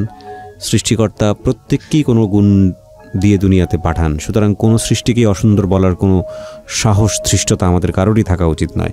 তারপরেও যদি গড়পরতা চোখে যদি আমরা বলার চেষ্টা করি যে একটা মানুষ দেখতে কীরকম, সাদা না কালো, সুন্দর না কুশ্রী, সেই জায়গাটা থেকেও মোটেও কুশ্রী নয়। আপনি অনুমতি দিলে আমি অনুষ্ঠানের কোনো একটা সময় আপনার একটা ছবি আমরা আমাদের ফেসবুকে বা ইউটিউবে দিব, সেখানে যদি আপনার অনুমতি থাকে। হ্যাঁ ইনশাআল্লাহ, অবশ্যই। কারণ আমি চেহারা নিয়ে যতটাই আমি নেগলেক্টেড হয়েছি না কেন, আমি নিজেকে ভাবতাম না যে আমি আসলেই কুৎসিত। এটা আপনি কখনো ভাবতেন না? আচ্ছা। তো আমার মায়ের কথাটা শুনে এতটা কষ্ট লাগলো, মানে আমি চুপ করে মানে কিছু বলিনি, না বলে আমি রুমে গিয়ে মানে উপর হয়ে শুয়ে কাঁদছি, মানে ভুলতে পারছি না কথাটা। তারপর এভাবে আসলে বলার পরে বেশ কয়েকদিন ধরে আমি বারবারই মানে বিয়ের জন্য আপত্তি করছি। মানে আমার খুবই শখ, মানে আমার হার্ট অ্যান্ড সোল আমি চাইতাম আমার হাজব্যান্ডের জন্য ভালো শিক্ষিত চাকরিজীবী, মানে একেবারে প্রাণের দাবি মতো। তো আমি সবসময় বলছি যে ও কেমন ছেলে ঠিক করেছে, আমার পছন্দ না, ও বিদেশে থাকে, কেমন শিক্ষিত না। তখন এরকম আমার মা বোঝায় যে তোর কি চেহারা, বারবার এরকম করে বলে। আমার ছোট বোন বলতেছে যে ওই তারেকের মতো অত বাজে চেহারার একটা ছেলেও যে তোকে দেখে পছন্দ করলো না, তারপরে তাহলে তোরা তো শখ হয় কি করে, তুই ভালো চেহারা ছেলে চাস, তোর শখ হয় কি করে, তুই নিজের যোগ্যতাটা দেখবি না, এটা বললো। আর বড় বোন বলছে যে কয়েকদিন পরে তো তাসফিয়ার গায়ে হলুদ, তা হচ্ছে তখন মানে আমি বারবার বিয়েতে আপত্তি করছি, আর আমার বয়ফ্রেন্ড ওখানে ফোন করছে, ফোন করে মানে ডিস্টার্ব করছে। এক পর্যায়ে ওরা খুব রেগে যায়, রেগে যেয়ে বলছে যে না, মেয়ের নামে অনেক কথাবার্তা শুনছি, থাকে আমরা আর এগোবো না, এরকম অবস্থা। তো সেই সময় আমার বাসা থেকে আমাকে মারধর করছে। আমার বাসাতে জানতো যে ও আমার বয়ফ্রেন্ড, হ্যাঁ, এগুলো অলরেডি জেনে গেছে। আমাকে মানে ওকেই দোষারোপ করতেছে আর আমাকে মারধর করতেছে। আর আমি ওকে বারবার বলছি তুমি যেন ভুলে ওকে ওখানে ফোন দিও না, বারবার আমার বাসায় প্রেশার আসতেছে। আর আমি তো বলছি যে আমার বিয়েটা হবে না, আমার তো এঙ্গেজমেন্ট করাবে, তাহলে তুমি এত বাড়াবাড়ি করতেছো কিসের? টুটুলকে বলছেন। তারপরে ও কথা শুনে না। তারপর আমি এরকম বলার পরে বাসা থেকে ওই আপত্তি করছি বারবার। আমি বলছি যে না, আমারে তো চাকরি করাবে, তা আমার যেটা জমি রেখে দিয়েছে, তাহলে আমি চাকরি করব, তারপর বিয়ে হবে। মানে আমার এক্সপেকটেশনের কোনো মূল্য নেই। আমার ভাই বলছে হ্যাঁ না, তোকে চাকরি দেওয়া হবে না, তোকে বিয়েই দেওয়া হবে। আর বাবা বলতেছে তোকে তো চাকরি দেব না, তোর জন্য জমি রাখছি, না তোর জমি বিক্রি করে তোর চাকরি দেব না, তুই ওই হাজির বাড়িতে বউ হয়ে যাবি, ওখানে রান্না বান্না করবি, খাবি দাবি, তো তুই তোর চিন্তা বাদ, তুই ওইখানেই যাবি, তোর বিয়ে দিয়ে দেওয়া হবে। এক কথায় মানে খুব মানে ঝেড়ে ফেলে দেওয়ার মতো একটা আচরণ এরকম করে বলল। তো পাত্রপক্ষ বললো যে মেয়ের নামে এইসব উল্টোপাল্টা শুনছি, যাক বাদ দেন না, আমি এইসবের মধ্যে আর নেই। তারপরে এসবের মধ্যে নেই মানে বয়ফ্রেন্ড বারবার ওকে ফোন টোন করতেছে, ঝামেলা করতেছে। তখন মনে করছে যে আমার বোধহয় আসলেই বয়ফ্রেন্ড আছে। তা ও যখন ফোন করতো আমার বয়ফ্রেন্ড, তখন ওই সাথে সাথে মানে রিপ্লাই আসতো ওই থাইল্যান্ড থেকে যে এই আমাকে এরকম নাম্বার থেকে ফোন করেছে, এই বলেছে, বারবার ওই মেয়েকে বিয়ে করতে নিষেধ করে, কি সমস্যা, আমি এসবের মধ্যে এখন আর নেই, এরকম করে বলতো। তারপরে ঘটক শুধু বারবার অনুরোধ করতো, বলতো যে ওরা নানান শত্রুর মধ্যে বসবাস করে, এরকম হয়তো কেউ ডিস্টার্ব করতে পারে, ওর বড় বোনের এরকম উঠায় নিয়ে গেছে, এরকম করে বললো। বলছে বাবা তুমি টেনশন করো না, এরকম করে বলছে। কিন্তু আমার বাড়ি থেকে সবাই বুঝতে পারছে যে কথা বলতে দিত, তখন মানে আমার বাবা, আমার মা, আমার বোন, ভাই সবাই আমার সামনে বসে থাকতো, আর আমার কাছে রোবটের মতো যা দুটো কথা শিখাই দিত, মানে ওগুলোই আমাকে বলতে হতো। এরকম আমি যে নিজস্ব কিছু কথা বলবো সেটা বলার কোনো সুযোগ নেই, আমাকে পুতুলের মতো যা শিখাই দেবে তাই আমাকে বলতে হবে। তো আমার বাবা বলছে যে বলো সব। তখন ঘটক যেভাবে বললো যে তোমার তো দেখি এখানে মত নেই, তখন আমার আব্বা আমাকে ধমক দিয়ে বললো এই সব কী কথা বলছিস, তুই বল যে আমার বাবা যা করবে আমি তাতেই রাজি। তা আমাকে আমার মা পেছন দিক থেকে চুলের মুঠি ধরে একটু খেসে টেসে দিল, এরকম মানে মারধর করলো, চড়চাপড় মারলো আপনার গায়ে। হ্যাঁ, তারপরে আমি বাবার কথাই বললাম, ঠিক আছে আমার এরকম শখ ছিল ঠিকই, কিন্তু আমি চাই বাবা যা করবে তাই, মানে বাধ্য হয়ে বললাম আর কি। মানে রাজি হয়ে গেলেন এবং ছেলেটাকে তখন আপনি দেখেননি?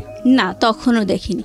তো যাই হোক, রাজি হওয়ার পরে এবার আমি আবারও চুরি করে আমার বয়ফ্রেন্ডকে ফোন দিছি। দেওয়ার পরে আমি বলছি দেখো আমাকে না এরকম করে বারবার বলছে আমাকে তো আসলে এঙ্গেজমেন্ট করাবে, তো তুমি এরকম বারবার করে ফোন দিও না, বারবার ঝামেলা করতেছো কিসের জন্য। তখন ও বলতেছে যে আচ্ছা ঠিক আছে আমি আর ফোন দেবো না। বলছে আমি তো তোমার পক্ষেই আছি, তাহলে তুমি বারবার কেন ফোন করতেছো, আর এভাবে আমার মারধর করতেছে, রাগারাগি করতেছে সবাই, তুমিই তো ঘুলাচ্ছ সিচুয়েশনটা, তা এরকম কেন করতেছো? তখন বলছে আচ্ছা ঠিক আছে আমি ফোন দেবো না। তো এর ভিতরে ও আবার একদিন আমাকে বলেছে যে আমি ওই ছেলের সাথে কথা বলবো, প্লাস তুমিও কথা বলবা। বলার পরে হচ্ছে যেভাবে হোক বিয়েটা ভাঙতেই হবে, এনি কস্ট। তো আমি বলছি যে না, তুমি এরকম বাড়াবাড়ি করো না, আমার কিন্তু খুব যে সিরিয়াস ডিসিশন নিয়েছে তা কিন্তু না, আমার তো চাকরি বাকরি করাই ইয়ে করবে এরকম বলছিল, আর আমার তো মানে এঙ্গেজমেন্ট করাবে এরকম বলেছে তো বাড়ির পক্ষ থেকে, তুমি এত বাড়াবাড়ি করো কেন? তো বলছে না, ও তোমাকে কথা বলতেই হবে। তাই বলে ও ফোনে কথা বললো আমার ওই যে পাত্রের সাথে আর কি, বলে নিয়ে পরে বলছে যে নেন ওই পাত্রীর সাথে কথা বলেন, আমার বয়ফ্রেন্ড বলল। বলার পরে আমি বলছি যে হচ্ছে দেখেন ঠিক আছে আমার রিলেশন আছে, ঠিক আছে, বাট আমি যে তাকেই বিয়ে করব এরকম না, আমি সবসময় চাই একটা ভালো শিক্ষিত চাকরিজীবী একটা ছেলে, এরকমই আমার পছন্দ। তো আমার বাবা মা যদি ওরকম একটা ছেলেও ঠিক করে আমি তাতেও রাজি, এরকম কথাটা আমি বলেছি, কিন্তু আড়ালে, হ্যাঁ, ওর সামনে বলিনি, বয়ফ্রেন্ডের সামনে বলিনি। তো এটা বলার পরে ওই ছেলেটা সাথে সাথে ঘটককে ফোন দিয়ে বলেছে যে ওই মেয়ে আমার সাথে কথা বলেছে, ওই মেয়ে এই বিয়েতে আসলে রাজি না, ওর একটা বয়ফ্রেন্ড আছে। বলার পরে ঘটক মানে সেই সন্ধ্যাবেলায় তাড়াতাড়ি করে গাড়ি ভাড়া করে বাসায় চলে এসেছে। এসে বলছে হ্যাঁ আমি কী সব উল্টোপাল্টা শুনলাম, মেয়েও সেই পাত্রের সাথে কথা বলেছে, মেয়ের বয়ফ্রেন্ডও কথা বলেছে, কি ভয়ঙ্কর কথা শুনলাম, আর ছেলের বাবা আমার সাথে খুব বার্গেনিং করছে, রাগারাগি করতেছে। তো তখন আমার বাবা বুঝে ফেলেছে যে আসলে আমি কাজটা করেছি। ওই দিন আমার মা আর আমার মা অসুস্থ ছিল, আর বাবা হচ্ছে আমার মাকে নিয়ে যশোরে গিয়েছিল ডাক্তার দেখানোর জন্যে। তো ওই সময়টা বাসায় আসলে কেউ ছিল না, আমার ছোটো বোন ছিল। তো ওই সময়টাতে আমি আসলে এরকম আমার বয়ফ্রেন্ডই আমাকে বাধ্য করেছে ওর সাথে কথা বলার জন্য। তো বাসায় এসে যখন এরকম হুলুস তুলুস কাণ্ড দেখলো, তখন আমার মাও আমাকে মারলো, তারপরে আমার বাবাও খুব দুর্ব্যবহার করলো। করার পরে আমার বাবা ফোন ধরাই দিয়ে বলছে শোনো, তুমি যদি আসলেই কথা বলেই থাকো মানলাম, অসুবিধা নেই, এখন কথা হচ্ছে যে তোমাকে ভয়েস চেঞ্জ করে ওই ছেলের সাথে কথা বলতে হবে, যে যে ওই ছেলেটার সাথে তুমি আসলে কথা বলোনি, এটাই বোঝাতে হবে। তো মানে আমি চারিদিক থেকে ধরা খেয়ে গেলাম দেখে মানে খুব মানে ভীতু হয়ে গেছি। আর মানে আমি তো জিম্মি, আমার বাকশক্তিটাও যেন জিম্মি, এরকম অবস্থা। তো আমি বলছি আচ্ছা ঠিক আছে। তারপর আমার ওই পাত্রটার সাথে আমার বাবা ফোনে কথা বলাই দিল, আমার বাবার ফোন থেকে বলছে যে কথা বলো। এবার আমি ভয়েস তো আর চেঞ্জ করা যায় না, তারপর আমি চেষ্টা করছি, মানে আমি মারধর খেয়ে একেবারে সোজা হয়ে গেছি আর কি। তো আমি যথাসম্ভব চেষ্টা করলাম যে একটু অন্যভাবে কথা বলার জন্য, যে আমার ভয়েসটা যাতে না বুঝতে পারে আর কি। তো এরকম করে আমি বলছি না, আমার বাবা যা ঠিক করেছে আমি তাতেই রাজি, আমার আসলে কিছু বলার নেই, আপনি যে মেয়ের ভয়েস শুনেছেন সেটা ভুল, ওটা আমি না, এরকম। পরে এখন আমি বলছি তাহলে আপনি বলেন তো দেখি ওই মেয়েটার ভয়েসের সাথে কি আমার মিল আছে? ও বলছে যে না, আপনার ভয়েসের সাথে কোনো মিল নেই, ওই কথাটা বললো। তারপরে আমার বাবা আমার ফোনের পিছন দিকে আমার বোন আমার মা একদম কান লাগিয়ে থাকতো, আর ওই পাত্র কি বলছে সেগুলো আমার মা আর বোন শুনতো, আর আমার মা বোন দুজন মিলে আমাকে ওই পেছন দিক থেকে কিল ঘুষি মারতো আর ফিসফিস করে বলতো এটা বল ওইটা বল, আমি রাজি, এরকম করে বলতে আর আমি তাই বলতাম। বলার পরে পরিবেশ ঠিক হয়ে গেল। হওয়ার পরে এবার হচ্ছে পাত্র মানে আমার ওই পাত্রের বাবা আর কি বলছে যে আমি তো একা দেখে আসছি, এবার আমি চাচ্ছি যে আমার ছেলে বৌমা মেয়ে জামাই সবাইকে নিয়ে পাত্রিকা আর একটু দেখে আসবো, আর হচ্ছে মানে এঙ্গেজমেন্ট করাই আসবো, এরকম বললো। বলার পরে আমি বলছি যে দেখো, আমার বয়ফ্রেন্ডকে বলছি দেখো ওই সামনে শুক্রবার না আমার হচ্ছে এঙ্গেজমেন্ট, ওই তুমি বারবার ফোন দিয়েও কিন্তু পজিশন হলো না, আর আমি তো তাদের হাতে বন্দি আছি, আমার ওই পুতুলের মতো যা বলতে বলছে তাই আমি বলে যাচ্ছি, তাহলে এগুলো করে কোনো লাভ হচ্ছে না, তুমি থামো, এঙ্গেজমেন্টটা অন্তত হতে দাও। তারপর মানে এঙ্গেজমেন্ট হবে হচ্ছে আগামীকাল শুক্রবার, আজকে হচ্ছে বৃহস্পতিবার, আজকে আমি বিকেলবেলা আমার বয়ফ্রেন্ডকে জানাচ্ছি যে দেখো আমার আগামীকালকে এঙ্গেজমেন্ট। তো আমি ওরকম বলার পরে আমার বয়ফ্রেন্ড বলছে দেখো আমি খুব দুশ্চিন্তায় আছি, যেভাবেই হোক তুমি এই এঙ্গেজমেন্ট বন্ধ করো, আমি কখনোই চাই না তোমার হাতে এঙ্গেজমেন্টের আংটি উঠুক, আমি একদমই চাই না, যদি এরকম হয় তোমার সাথে আমার রিলেশন কিন্তু ব্রেকআপ হয়ে যাবে। তো আমার বয়ফ্রেন্ড ওভাবে নিষেধ করে দেওয়ার পরে আমি খুব দুশ্চিন্তায় পড়ে গেলাম। পরে হঠাৎ করে আমি ভাবছি কীভাবে বিয়ে ভাঙা যায়, কীভাবে এঙ্গেজমেন্ট ভাঙা যায়, কীভাবে ওদের আশাটা বন্ধ করা যায়। এই দুশ্চিন্তা করতে করতে বাসায় ফিরে আসছি। তোর কি মত এবার বল দেখি, তুই এত ঘুলাচ্ছিস, কি সমস্যাটা কি এবার বল। তো আমি বলছি দেখেন বিয়েটা তো ভেঙেই গেছে, তার টুটুল তো অনেক ভালো স্টুডেন্ট, টুটুলের একটা ভালো চাকরি বাকরি হলে তখন ওর সাথেই আমাকে দিয়েন বিয়ে।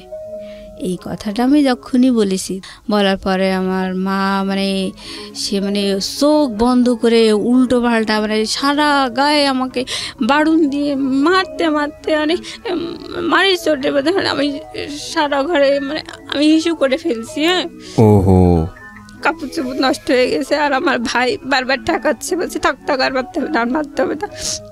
আর আমার বড়পা যখনই বারবার বিয়েতে একটু বাধা আসছিল তখনই আমার বড়পা খুব রেগে যেত। ও বলতো যে ওরে বাবা তাহলে তো টুটুলের সাথে হয়তো ওর বিয়ে হবে, এরকম ওর তো স্বপ্ন ও একাই বিসিএস ক্যাডার হবে। হ্যাঁ, টুটুলের সাথে কোনোভাবেই যেন আমার না হয়, এই যার জন্য ও বেশি খেপে যেত। তো আমাকে যখন মারধর করছে তখন আমার বড়পা বলছে যে ঠেকাচ্ছিস কিসের জন্যে, মারুক ওকে মারুক, পাক্কা শয়তান, আর অনেক শয়তান, অনেক হারামি, কতভাবে যে আমাদেরকে হ্যারাস করলো, ওকে কি খারাপ ছেলের সাথে দেওয়া হচ্ছে, এরকম করে মারি চোটে। আমি বলছি আচ্ছা ঠিক আছে, আমি ওই মোবাইলে বিয়ে করতেই রাজি আছি। তখন আমার মা বলছে যে ভূত না ঝাড়ালে হয় না, এভাবে বলছে। বলার পরে যাই হোক আমি বিয়েতে রাজি হয়ে গেছি দেখে আমার বয়ফ্রেন্ডের সাথে আমি কথাবার্তা বন্ধ করে দিছি। দিয়ে পরে ও বলছিল যে আর ফোনে ওই আমার ওই পাত্রের সাথে আর কথাটা তো বলবে না, এরকম একটা কথা দিয়েছিল। দেওয়ার পরে আমি যখনই ফোনে আবার রাজি হয়ে গেছি, পাত্রকেও বলে দিয়েছে যে হ্যাঁ আমাদের বাসা থেকে বলেছে না আমি বিয়েতে রাজি, তুমি যা শুনেছো সব ভুল, সবই শত্রুতার কারণে হয়েছে, এভাবে আসলে বিয়েতে আমি রাজি হয়ে গেছি। তো আমার যখন এরকম আমি বিয়েতে আপত্তি করতাম তখন আমার বড় বোন, সবাই আমার চেহারা নিয়ে নেগলেক্ট করেছে। আমার বড় বোন বলতো যে দুদিন বাদে তো আমার যখন বিয়েটা একেবারে ভেঙেই গেছিলো, ওই যে এঙ্গেজমেন্ট করতে এসেও আসলো না, আমি একটু ঝামেলা করছিলাম। তো ওই সময় আমার বড় বোন বলছিল যে কয়েকদিন পরে তো তাসফিয়ার গায়ে হলুদ, তখন তো অনেক মেহমান আসবে, তা তুই একটু ভালো করে সাজিস, যদি তোর দেখে কেউ পছন্দ করে তখন যদি তোর একটা গতি হয়, এরকম করে উপহাস করে বলল। তো যাই হোক পরে আমার বড় বোন আমি বিয়েতে রাজি হওয়ার পরে বললো সেই তো রাজি হলি, তাহলে আর এত ঘোল খাওয়ার কি দরকার ছিল, সারা ঘর হিসু টিসু করে কি একটা ইয়াং মেয়ে লজ্জাও করে না, সি এরকম করে বললো। যাই হোক আমি তখন নিজে কোথায় যেন হারিয়ে গেছি, এরকম সবাই দুর্ব্যবহার করে আমাকে বিয়েতে রাজি করালো। আর আমি যখন আপত্তি করতাম তখন আমার বাবাও ঘটককে বলতো যে ভাই আপনি টেনশন করেন না, আমার ছোট মেয়েটার বিয়ে হয়ে গেলে ওকে আমি বাড়ি থেকে বের করে দেব, ও কোনো দারোয়ান টারোয়ান ধরে নিকি করে থাকতে যাক, ওরে আমি বাড়ি থেকে বের করে দেবো। দিয়ে এই কথা বললে আমার বাবার সাথে কথা বলতো না। তারপরে আমাকে পরে একদিন সকালবেলা ওরকম আবার ওরকম করে কথা বললো, বলে আমার গলা টিপে ধরে বললো যে মরতে পারিস না, এরকম করে তোর আমি বাড়ি থেকে বের করি। তো যাই হোক মারধর করার পরে আমি চারিদিক থেকে জিম্মি হয়ে গেলাম, আমি বিয়েতে রাজি হয়ে গেছি। এবার আমার বিয়েটার ডেট পড়লো হচ্ছে জানুয়ারি 7 তারিখ 2011 সাল। তো আমার এই ঘটনাগুলো হচ্ছে ডিসেম্বরের শেষের দিকে, 2010 সাল ডিসেম্বরের শেষের দিকে। তো আমার ছোট বোনের পাত্রপক্ষ বিশাল গল্প করছিল, বলছিল যে সীতাহার দেবে, অনেক গহনা দেবে, অনেক কিছু, বিশাল গল্প আর কি। আমার মা বাবা সবসময় ওই ঘটকের গল্প শুনে বিয়েতে রাজি। হ্যাঁ, কেউ যাচাই করেনি যে আদৌ ঠিক শুনছি কিনা, কারণ আপনাকে নিয়ে অনেক টেন্স ছিল তারা। হ্যাঁ, আমার ছোট বোনের ব্যাপারে, আমার ছোট বোনের যে বিয়ে ঠিক করছিল যে ডিপ্লোমা ইঞ্জিনিয়ার, ওরও পছন্দ ছিল না। আর ওরও ওর পাত্রপক্ষ থেকেও বড় বড় গল্প শুনেছিল, ওগুলোও যাচাই করেনি আর কি। ছোট বোনের ওগুলোও যাচাই করেনি, ওরে তো মান সম্মান বাঁচানোর জন্য তড়িঘড়ি করে বিয়ে দিতে চাইছিল। তো যাই হোক ওর বিয়ের ডেট পড়লো হচ্ছে ডিসেম্বরের 23 তারিখে। তো এদিকে আমিও বিয়েতে রাজি হয়ে গেছি। এবার আমার ছোটো বোনের বিয়ের দিন পাত্রপক্ষ আসলো, তো পাত্রপক্ষ যে মানে আহামরি গল্প দিয়েছিল সেই গল্প অনুযায়ী বিয়ের দিন কিছুই পাওয়া গেল না। বলছিল যে 40-50 ভরি স্বর্ণের গহনা দেবে, অনেক কিছু, অনেক টাকা দেনমোহর হবে, মেলা গল্প শুনেই তো বাবা মা রাজি হয়েছিল। তবে দেখা গেল যে 1.5 থেকে 2 ভরি স্বর্ণের গহনা দিয়েছে, আর ওই যে হাতে 2টা বালা দিয়েছে সেটা হচ্ছে ব্রোঞ্জের উপরে 4-5 আনা স্বর্ণ মানে ঘষা টসা দিয়ে বানায় আর কি, ওরকম বালা দিয়েছে। মানে আমার বোন যে অনুযায়ী গল্প শুনছিল সেই অনুযায়ী কিচ্ছু পায়নি দেখে ওর খুব মন খারাপ, বললো আমার কি দিল, কোথায় দিল, এরকম। তা যাই হোক, আমার ছোট বোনের বিয়ে হয়ে গেল। বিয়ে হওয়ার পরে শ্বশুরবাড়িতে গেল। আমার বোনটা আসলে একটু কি বলবো, ও মানে অল্পতেই একটু বেশি গল্প দেওয়া স্বভাব ছিল ওর। ও আমাকে বলছে ওর বিয়ের 3 দিন পরে আমার ওরা এসছে, মানে আমার ছোট বোন ছোট বোনাই ওরা আমাদের বাসায় এসছে বিয়ের 3 দিন পরে। তখন ঘটক মানে আমার বিয়ের জন্য রেডি। তো ঘটক আর ঘটকের ওয়াইফ, আমার ফুপুই হয় ঘটকের ওয়াইফ, তো উনি বলছে যে তাসফিয়ার বিয়েতে, আমার মা বলছে যে তাসফিয়ার বিয়েতে তো বিরাট গল্প শুনলাম, তো সেই অনুযায়ী তো কিছু পেলাম না। তো আমার ফুপু বলছে যে ঠিক আছে, মুসলিমার বিয়েতে আপনারা খুব ভালো করে যাচাই করে নিন, যেহেতু এইটাতে পাননি, আর 2টো পাত্রই তো আমার হাজব্যান্ড ঠিক করেছে, তো এটা আপনারা যাচাই করেই নেন। তখন আমার মা বলছে না, যাচাই করা লাগবে না, যেহেতু পাত্রের বাবা হাজি, যাচাই করা লাগবে না। বলছে না না, যাচাই করেই নিতে হবে, এরকম করে বললো। কিন্তু তারপরেও যাচাই করেনি। তো বিয়ের 3 দিন পরে আমার ছোট বোন আসলো রাতের বেলা। তো আমার ওই ঘটক আমার আব্বার সাথে আলাপ করছে যে বিয়ে নিয়ে এই মেয়েটার অনেক ঝামেলা ঝঞ্ঝাট হয়েছে, তো এখন আর বিয়ের ব্যাপারে আমি কোনো কথা বলবো না, এখন রাজি করালে আপনারাই রাজি করাইছেন, আপনারাই ফাইনাল মেয়ের সাথে কথা বলেন। তখন আমার আব্বার ডাকলো, ডেকে আমারে বলতেছে যে হচ্ছে হ্যাঁ বলো, তুমি কথা বলো, তুমি কি বলতে চাচ্ছ। তখন আমার মা রান্নাঘরে বসে রান্না করছে, আমি ডাইনিংয়ে, আমার বাবা, ঘটক, আমার বোন, আমরা কথা বলছি। তো আমি বলছি, আমি লাস্ট চেষ্টা করছি ওটা বিয়েটা আটকানোর, ওটা হচ্ছে আমার লাস্ট চেষ্টা। সেটা হচ্ছে আমি বলছি যে দেখো, তাসফিয়ার বিয়ের সময় তো মানে একেবারে আকাশ ছোঁয়া গল্প শোনা গেল, তার গহনা, তার পোশাক আশাক, বিশাল গল্প শোনা গেল যে এই দেবে, কিন্তু সেই অনুযায়ী কিন্তু বিয়েতে কিছুই হয়নি। তাহলে আমাকে অন্তত এঙ্গেজমেন্ট করায় রাখো, তারপর সব কিছু যাচাই টাচাই করে নিয়ে উনি তো 6-7 মাস পরে আসবে, তখন আমার বিয়ে দিও। এই কথাটা কেবল আমি বলছি, ওটা আমার বিয়ের ভাঙা। তখনও আমি মানে মন থেকে রাজি না, তো মার খেয়ে রাজি হয়েছি। তা ওই সময় ওটা যখন বললাম, তখন আমার মা রান্নাঘর থেকে বলছে আর একটু বাড়ুন দিয়ে মারবো নাকি, এরকম বলছে আমার মা। আর আমার বাবা বলছে যে তাসফিয়ার বিয়েতে কি পাওয়া গেছে কি পাওয়া যায়নি ওসব তোমার দেখার দরকার নেই, তুমি এই বিয়েতে রাজি, তুমি এখন কথা বলো। তো আমি দেখলাম যে না, আর আসলে বলার আর কিছু নেই, মনে মনে বললাম। পরে আমি বলছি আচ্ছা ঠিক আছে, তোমরা যাবার তাই করো। মানে আমি মানে কেমন আমার মনটা অন্য একটা জগতে, অন্ধকারের মধ্যে হারিয়ে গেছে, হতাশা, মানসিক আঘাত, কষ্ট, দিকে বয়ফ্রেন্ড তো মেলা ঘুলাইয়ে দিল। তো যাই হোক, আমি বললাম আচ্ছা ঠিক আছে। তখন আমার বাবা বললো যে ঠিক আছে, তুমি হাজি সাহেবের সাথে কথা বলো। পরে আমি বলছি কি কথা বলবো, বলছে যে তুমি যে চোখের সমস্যার কথা বলছিলা, উনি কষ্ট পাইছে, তুমি এখন তার কাছে ক্ষমা চাও। আমি কিন্তু সত্যি কথা বলছি যে আমার চোখের সমস্যা, অথচ তার জন্যে আমার বাবা হাজি সাহেবের কাছে আমাকে ক্ষমা চাওয়ালো, যে আমি অন্যায় করছি, ভুল করছি। আমি তাই বললাম যে আঙ্কেল সরি, বুঝতে পারিনি, আপনি আমারে মাফ করে দেন। মানে আমি সবার হাতের পুতুল, তো আমি ওইভাবেই বলছি। বলার পরে হয়ে গেল, বিয়েতে আমি রাজি। তারপরে জানুয়ারির 7 তারিখে আমার বিয়ের ডেট পড়লো। আমার ফোন মানে ওটাতে তো শুধু মেমোরি ছিল। আমার মা বলল, মানে যখন ওই আমাকে মেরে ধরে বিয়েতে রাজি করা ছিল বারণ দিয়ে, তখন বলছে এই ফোনের মধ্যেও নিশ্চয়ই কোনো ঝামেলা আছে, তাই বলে ওইটাও কেড়ে নিয়েছিল। হ্যাঁ, তারপরে যাই হোক, পরে আমাকে বলল যে আমি বিয়েতে রাজি হওয়ার পরে আমাকে দেখতে আসবে আরও একবার, আমার ওই হাজি সাহেব আর একবার দেখতে আসবে পরের দিন। আমাকে বলল ভালো ড্রেস আপ করে রাখো, উনি আসবে, দেখে যাবে। আসলো, আসার পরে দেখা টাকা করে গেল। এবার জানুয়ারির 7 তারিখ বিয়ের ডেট পড়লো। তো ওই বিয়ের দিন আমার ছোট বোন ছোট বোনাই আসছে। তো আমার ছোট বোনাই বলছে আমার মাকে যে আম্মা হচ্ছে আপি, আমি যতদূর শুনেছি যে আপিকে আপনারা যথেষ্ট মেরে ধরে রাজি করাইছেন, তা পাত্র তো আমরা কেউই দেখিনি, তাহলে এভাবে মোবাইলে বিয়ে দেওয়াটা কি ঠিক হচ্ছে? তার চেয়ে বরং এঙ্গেজমেন্ট করায় রাখেন, আমরা সবাই মিলে আরেকটু দেখি যে আমরা যা শুনেছি সেগুলো আদৌ সত্যি কিনা।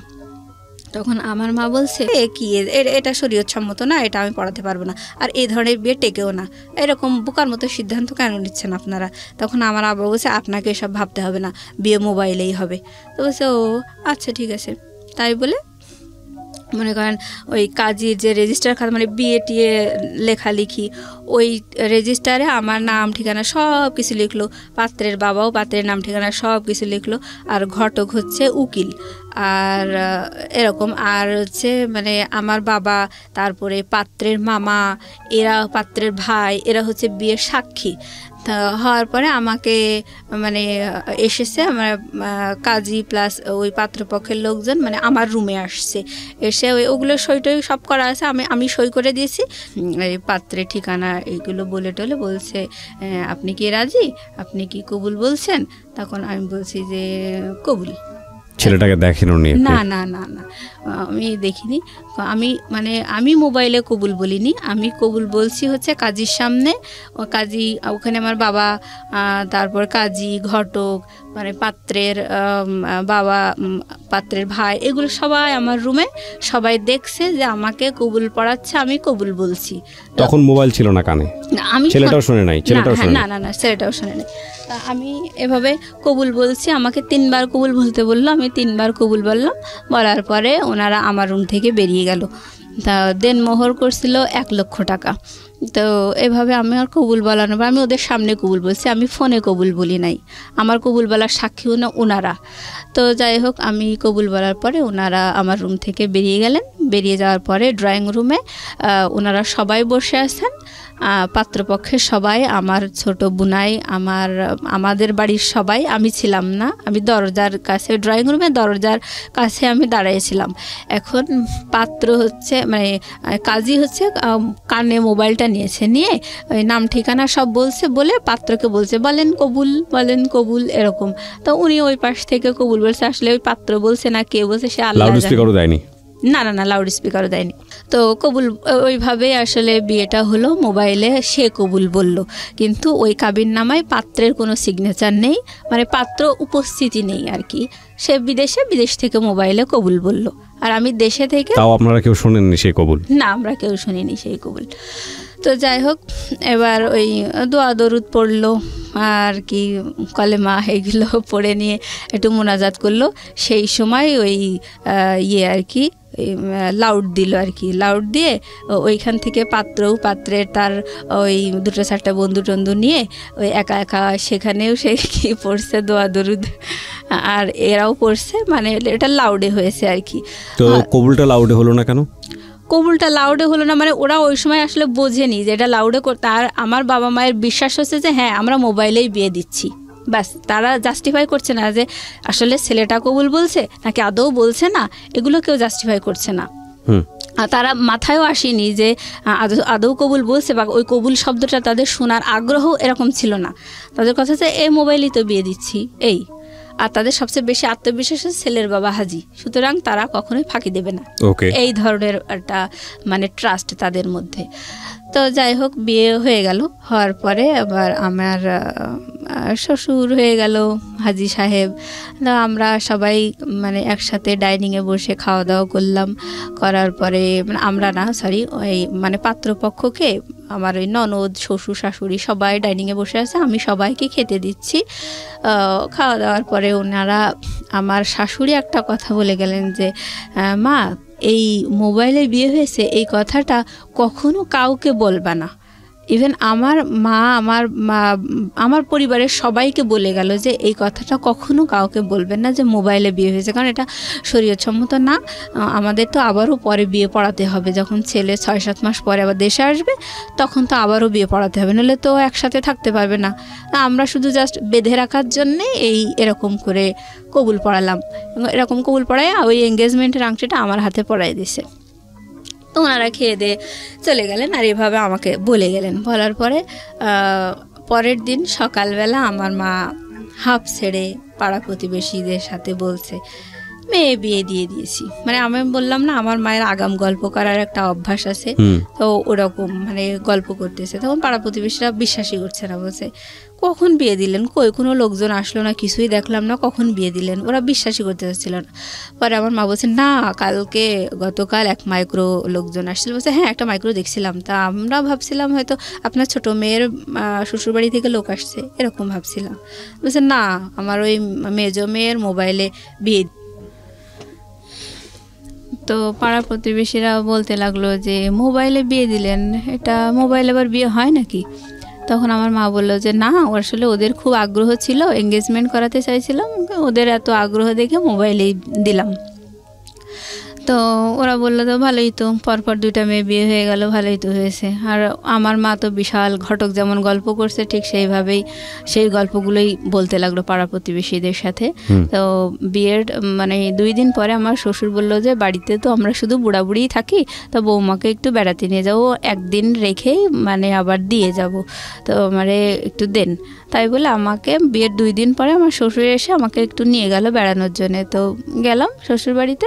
যাওয়ার পরে আমার বিকেলবেলা আমার শ্বশুর মানে ঘটক তো অনেক অনেক গল্প দিয়েছিল, তো সেইগুলোর বাস্তবতা আমার শ্বশুর দেখাচ্ছে। তো ঘটক যখন বেশ সময় বড় বড় গল্প দিত, শ্বশুরের কানে সেই কথাগুলো যায়নি। হ্যাঁ, তো ঘটক আমার শ্বশুর আমাকে মানে মানে ড্রয়ার থেকে আলমারি ড্রয়ার থেকে বের করে মানে ভাউচার আর কি টাকা ওনার ছেলে আর কি কত টাকা এ যাবৎ পাঠাইছে দেশে ওনার কাছে আর কি, সেইগুলো আমার দেখাচ্ছে। তো বলছে দেখো বৌমা আমার ছেলে এ পর্যন্ত আমার কাছে 6 লাখ টাকা পাঠিয়েছে, অথচ ঘটক বলেছিল যে 60 লাখ টাকা তার ক্যাশই আছে।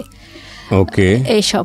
তারপরে আমার শ্বশুর বলল যে আমার বাবার জমি আমি হচ্ছে ভাগে পেয়েছি 15 বিঘা, অথচ ঘটক বলছিল যে 250 বিঘা জমি 30 বিঘা বিল এসব বলছিল, কিন্তু আমার মা বাবা কখনোই জাস্টিফাই করেনি জিনিসগুলো। আর হচ্ছে তখন আমি সঠিকটা জানতে পারলাম।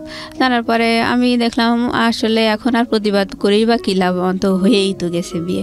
টুটুলের কি অবস্থা তখন? টুটুল কি করছে? হ্যাঁ, এইটার পরে আমি যখন শ্বশুরবাড়ি থেকে ঘুরে আসলাম, আমার শ্বশুর আমার একটা 3 পিস কিনে দিল, একটা নাকফুল কিনে দিল, আর ওই যে মানে ইমিটেশনের চুড়ি আছে ওইটা মানে 2 ডজন ওই 80-90 টাকা দিয়ে মানে কিনে দিল। দেওয়ার পরে আমি শুনছিলাম যে 10 লক্ষ টাকার গহনা এনেছে। আমি ভাবছিলাম যে অন্তত আমাকে না দিক, কিন্তু দেখাতে তো পারতো যে আমার জন্যই তো এনেছে। আমি এগুলো মনে মনে বলছিলাম যে আমাদের দেখাতে তো পারতো যে বৌমা তোমার জন্য এই এনেছে, তোমাকে উঠানোর সময় এগুলো দেওয়া হবে, এগুলো তো মানে বলতে তো পারতো। আমি তো ঘটকের সব কথাই বিশ্বাস করছিলাম, বাবা মাও তো এরকম করে দিল। তো যাই হোক আমাকে ওরকম অর্নামেন্টস দিলে, একটা নাকফুল দিছে 300 টাকা দিয়ে, আর ওই ইমিটেশনের চুড়ি আর একটা 3 পিস, এটা দিয়ে আমার শ্বশুর পরের দিন আবার আমাকে রেখে গেল। তো আমি বাসায় এসে বলছি দেখো এই তাদের প্রপার্টির অবস্থা। তখন আমার মা ঘটকের মানে মনে মনে মানে আমার সাথে বলতেছে খুবই অভিশপ্ত শয়তান হচ্ছে আমার ছোট মেয়েটার জীবনটা এভাবে নষ্ট করলো, আমার মেজো মেয়ের জীবনটা এভাবে নষ্ট করলো। তো আমি বলছি কেন ঘটকের দোষ দিচ্ছেন কেন? আপনারা কি যাচাই করতে পারতেন না? আর ঘটককে বিয়ে দিয়েছেন নাকি? বিয়ে তো আপনারা দিয়েছেন। যাই হোক এভাবে বলার পরে মানে খুব রাগ আমার বাবা মায়ের উপর। এবার আমার ফোনগুলো আমাকে দিয়ে দিয়েছে, আমার ফোন, আমার বোনের ফোন, যারটা তার আমার বাবা আমাদেরকে দিয়ে দিয়েছে। দেওয়ার পরে আবার আমি তখন টুটুলকে ফোন করছি, ফোন করে বলছি দেখো এরকম তো বিয়ে হয়ে গেছে, তা তুমি তো অনেক পরিবেশ ঘোলা করেছো, আমি তো চাইছিলাম এঙ্গেজমেন্ট করাতে, আর তুমি যেভাবে পরিবেশ ঘোলা করেছো তাতেই ওরা আসলে মোবাইলে ওদের এমনি বিয়ে দেওয়ার ইচ্ছা ছিল, আমার বাবা মাও বলছিল, কিন্তু আমি এরকম যদি পরিবেশ ঘোলা না হতো তাহলে হয়তো মোবাইলে বিয়েটা বন্ধ করা যেত, কিন্তু তুমি যেভাবে করছো মোবাইলে আমার বিয়ে হয়ে গেছে। তাহলে অবশেষে কী হলো, শেষ পর্যন্ত তো তোমারও পাইলাম না আর আমার মোবাইলে বিয়ে হয়ে গেল। তখন ও বলল যে দেখো তোমার সাথে আমার রিলেশন এত বেশি লং হবে এমন প্ল্যান তো আমার ছিলই না, আমি তো আমার ফ্রেন্ডদের সাথে আমার কলিগদের সাথে বাজি ধরে তোমার সাথে রিলেশন করছিলাম। তোমার সাথে যখন আমার রিলেশন ছিল ওই সময় আমার মিনার সাথে রিলেশন ছিল, মিনা আমার ছাত্রী, আমি আসলে ওকে ভালোবাসি, কিন্তু তোমার সাথে বাজি ধরে আমি রিলেশন করছিলাম, তুমি আমার চিন্তা বাদ দাও। ওকে ওকে মানে ওই সময় ওটা শোনার পর আমি বলছি তাহলে এই কথাগুলো আমার বিয়ের সময় তুমি বলতে, যখন তুমি পরিবেশ ঘোলা করছিলে সেই সময় বলতে। তখন বলছে না এভাবে কি বলা যায় নাকি, বাজি ধরে আসছি এরকম, বা তোমাকে চায় না, এগুলোকে ডিরেক্ট বলা যায় নাকি? যাই হোক, বলিনি। তো ওর ওই কথাটা শুনে মানে মানে এতটাই আমি হতভম্ব হয়ে গেছি যে এ আবার কোন বেইমান। এবার ওর সাথে আর কোনো যোগাযোগ নাই, কথা নাই। এখন আমার বাবা বলতেছে যে বিয়ের যখন আমার প্রায় 4-5 দিন এরকম যাচ্ছে, আমি আমার হাজব্যান্ডের সাথে ফোনে গল্প করি, আমার মন না চাইলেও গল্প করি, কি করব, এখন তো আর কিছু করার নাই। আমার খুব কষ্ট লাগতো বয়ফ্রেন্ডের এরকম আচরণ শুনে, এভাবে মারধর করে বিয়ে দিল। তাই আমি একা একাই খুব কান্নাকাটি করতাম করে ওই সময় আমার হাজব্যান্ডকে মানে ফোন দিয়ে আমি হাওমাও করে কাঁদতাম, কিন্তু আমি ওকে বলতে পারতাম না যে আমি কেন কাঁদছি। তো ও মনে করতো আসলে আমি বোধহয় ওকে খুব ভালোবাসি, ওকে খুব দেখতে চাই, কাছে পেতে চাই, এই জন্যে আমি কাঁদছি। তো ও আমাকে বুঝাতো, মানে ওর ধারণাটা ভুল। হ্যাঁ, কিন্তু আমি তো আমার মনের কথাগুলোও বলতে পারছি না। তো ও বলছে যে এভাবে কান্নাকাটি করো না, আমি চলে আসবো দেশে, তুমি এভাবে কাঁদলে কিন্তু আমি এখনই চলে আসবো, এরকম করে বলার পরে আমার বিয়ের যখন 5-6 দিন। বিয়ের পরে কি আপনি নিজের বাড়িতে থাকলেন নাকি শ্বশুর বাড়িতে চলে গেলেন? না, আমি শ্বশুর বাড়িতে একদিন বেড়ানোর জন্য গেছি, এক রাত থেকে আবার শ্বশুর আবার আমাকে দিয়ে গেছে। হ্যাঁ, তো মানে বলছে যে উঠাই নেওয়ার পরে আমি শ্বশুর বাড়িতে যাবো, এরকম। তো যাই হোক, এবার আমার বাবা আমাকে বললো, মানে আমাকে বিয়ে দিয়েই মানে হাফ ছেড়ে বাঁচলো। মানে পাত্রপক্ষ যেরকম বড় বড় গল্প দিছিল যে পড়াবে, চাকরি ঘুষ দেবে, এইগুলো। তখন আমার বাবা বলতে লাগলো যে এখন তো তোমাকে বিএসসি ভর্তি করায় দেবো, তোমার বিয়েই তো দিছে এই কারণে যে ওরা তোমাকে পড়াবে, এখন জামাইয়ের কাছে খরচ চাও, তোমার খরচ কে দেবে? আর বাসা থেকে আমার মাও মানে খুব খারাপ বিহেভ করতে বলছে, 2 দিন হাজব্যান্ড না হতেই তার দরদ খুব বোঝা শিখে গেছে, এরকম বলছে। আমার আসলে টাকা চাইতে খুব লজ্জা করতো। আমার বলছি যে বিয়ে তো তোমরাই দিছো, তাহলে তোমরা টাকা চেয়ে দাও, আমি কেন চাইতে যাবো? বলছে কেন, এখন তো তোর নিজস্ব পরিবেশ হয়েছে, এখন তুই তোর মতো করে ম্যানেজ করে নিবি। মানে আমার উপরে চাপাই দিচ্ছে এবং আমার বলতে যে তোর খরচ কে দেবে, তোর তো বিয়ে হয়ে গেছে, তোর খরচ কে দেবে, এরকম করে নেগলেক্ট করে কথা বলে। তারপরে আমার আসলে অনেক খারাপ লাগে ব্যবহার আসার এরকম দেখে। আমি আমার হাজব্যান্ডকে বলছি যে দেখো, তুমি তো বলছিলে যে চাকরির বাকরির ঘুষ দেবা, পড়াবা, আবার বিএসসি ভর্তি করাই দেবা, সবই তো বলছিলে, তাহলে এই সব শুনেই তো রাজি হয়েছি। কারণ আমার বাড়ি থেকে বলতেছে তুমি বিএসসি ভর্তি করাই দিতে, তা তুমি দাও। বলতেছে যে কেন বিএসসি আমি এখন ভর্তি করাই দেবো, কারণ তোমার মুখ তো আমি দেখিনি, বিএসসি ভর্তি করে বিএসসি পড়াতে তো লাখ লাখ টাকা খরচ হবে, আমি তো তোমার মুখই দেখিনি এখনো, তাহলে এত টাকা এখন তুমি তোমার বাবার ঘরে আসো, তোমার বাবার মায়ের কাছে খরচ চাও।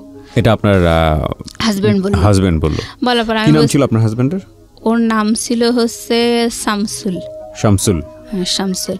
তা আমি তখন বললাম দেখো তোমার জামাই এই কথা বলছে, আমার আব্বাকে বলছি যে ও বলছে যে কোনো খরচ আমি দিতে পারবো না, তোমার বাবাকে দিতে বলো, তোমার বাবার বাড়িতে আসো, তোমার বাবাকে দিতে বলো। তখন আমার বাবার সাথে সাথে আমার ফোনটা কেড়ে নিয়ে বলছে, ও তুমি তাহলে এই কথাই বলছো? যে আমার হাজব্যান্ডকে বলছে যে এই তোমার মনের কথা? বলছে হ্যাঁ, এটাই মনের কথা, কারণ আমি তো এখনও তার মুখই দেখিনি। আর সবচেয়ে বড় কথা হচ্ছে যে বিয়েতে তো মানুষ কত গল্পই দেয়, আমার মনের কথা হচ্ছে আমার ওয়াইফকে আমি মোটেই পড়াশোনা করাবো না, আর বাচ্চা কাচ্চা হবে, সংসার করবে, চাকরি বাকরি করাবো না। আর যদি তার খুবই শখ হয় তাহলে আমি, তখন আব্বা বলছে যাই হোক বাদ দেন, এখন কিভাবে পরিত্রাণ পাওয়া যায় সেটা বলেন।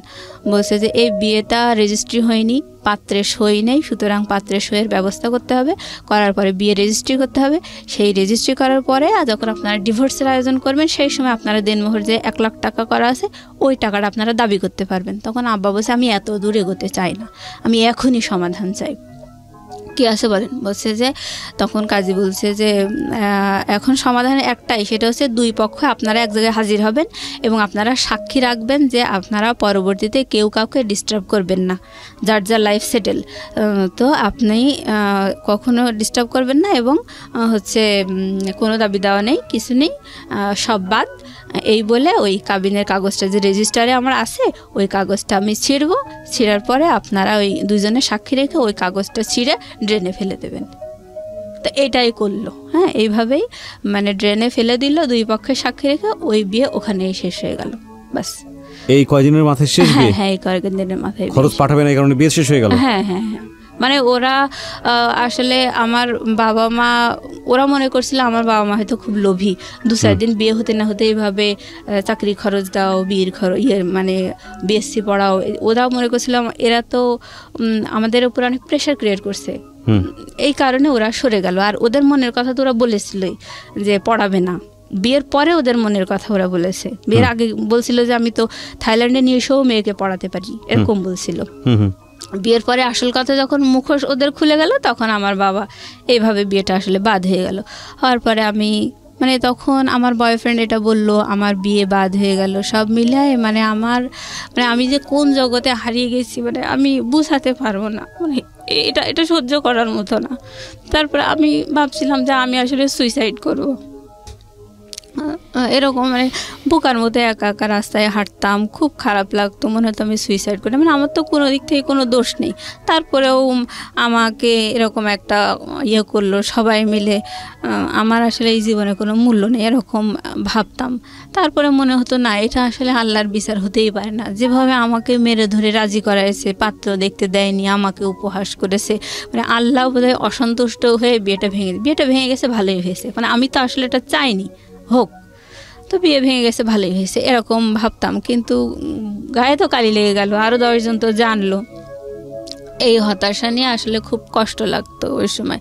পরে আমার বাবা বলতো যে মা মনোযোগ দিয়ে পড়াশোনা করো, চাকরি বাকরির জন্য চেষ্টা করো, যা হবার হয়েছে ভুলে যাও, মানে তাদের কথা হচ্ছে ওসব কোনো ব্যাপার না, ভুলে যাও, খুব সহজেই বলতো আর কি। তো আমি তখন খুব রাগ হতাম, হ্যাঁ তোমরা তো সবাই মিলে মেরে ধরে এরকম করলে, তাহলে এখন অমনি বলছো ভুলে যাওয়া এত সহজ নাকি সব কিছু? আমার মনের উপর কতটা প্রেশার এসছে, আমি কত কষ্ট পেয়েছি, এগুলো তো তোমরা জানতে চাও না। তখন আমার মা আর আমার বোন বলল, এগুলো তো এসব তোর কপালে ছিল, কপাল মানিস না কিসের জন্যে, এগুলো সব তো তোর কপালে ছিল, এভাবে বলতে লাগলো। কপাল। তো আমি আসলে এই সব কথাগুলোর কোনো মানে আমি দিক বিদিক শূন্য হয়ে যেতাম, এরকম এক একটা মানে আশ্চর্য করা অন্যায় কথা শুনে আমার কাছে খুব খারাপ লাগতো, কিন্তু আমি আসলে প্রতিবাদ করতাম না। মানে আমি জানি যে সবাই আমার সাথে এরকমই দুর্ব্যবহার করে, যার কারণে আমি সবসময় চুপচাপ থাকতাম, কোনো প্রতিবাদ করতাম না। তো অনেক কষ্ট লাগতো। আমি মানে যখন আমার খুব খারাপ লাগতো, আমি তাহাজ্জুদের নামাজ পড়তাম, মানে কান্নাকাটি করতাম। আমার ওই সময় মানে এত বেশি খারাপ লাগতো, আমি কোরআন শরীফ মানে এইভাবে আমি নিজের কষ্টগুলোকে মানে কম করার চেষ্টা করতাম। তো আমার মানে খুব প্রত্যেক বছর আমি চাকরি পরীক্ষায় টিকার পরে আমার খুব কষ্ট করে মানে আমার এই 16 সালে চাকরি হয় আর কি। আমি প্রতি বছর চাকরি পরীক্ষায় টিকি, যখনই আমার চাকরি হয় না তখনই আমার সরকারি চাকরি, হ্যাঁ সরকারি চাকরি, আমার মা আমাকে বলে যে তোরে আল্লাহ ঘৃণা করে, এই জন্য তো চাকরি হয় না, তোর মনে কোনো দূরভিসন দিছিল এই জন্যই তো চাকরি হয় না। এরকম এক এক সময় যখনই দেখা যায় যে ভাইবার রেজাল্টে আমার রোল নাম্বার আসেনি, তখনই আমার মা এক একটা উদ্ভট কথা বলতো, এরকম করে মানে আমাকেই সবসময় দোষারোপ। তো আমার খুব কষ্ট লাগতো। তো অবশেষে অনেক চেষ্টা করতে করতে আমার 2016 সালে চাকরি হয়েছে আর কি। মানে ওই সময় আমার বাবা আবার অ্যাক্সিডেন্ট করে পা ভেঙে যায়।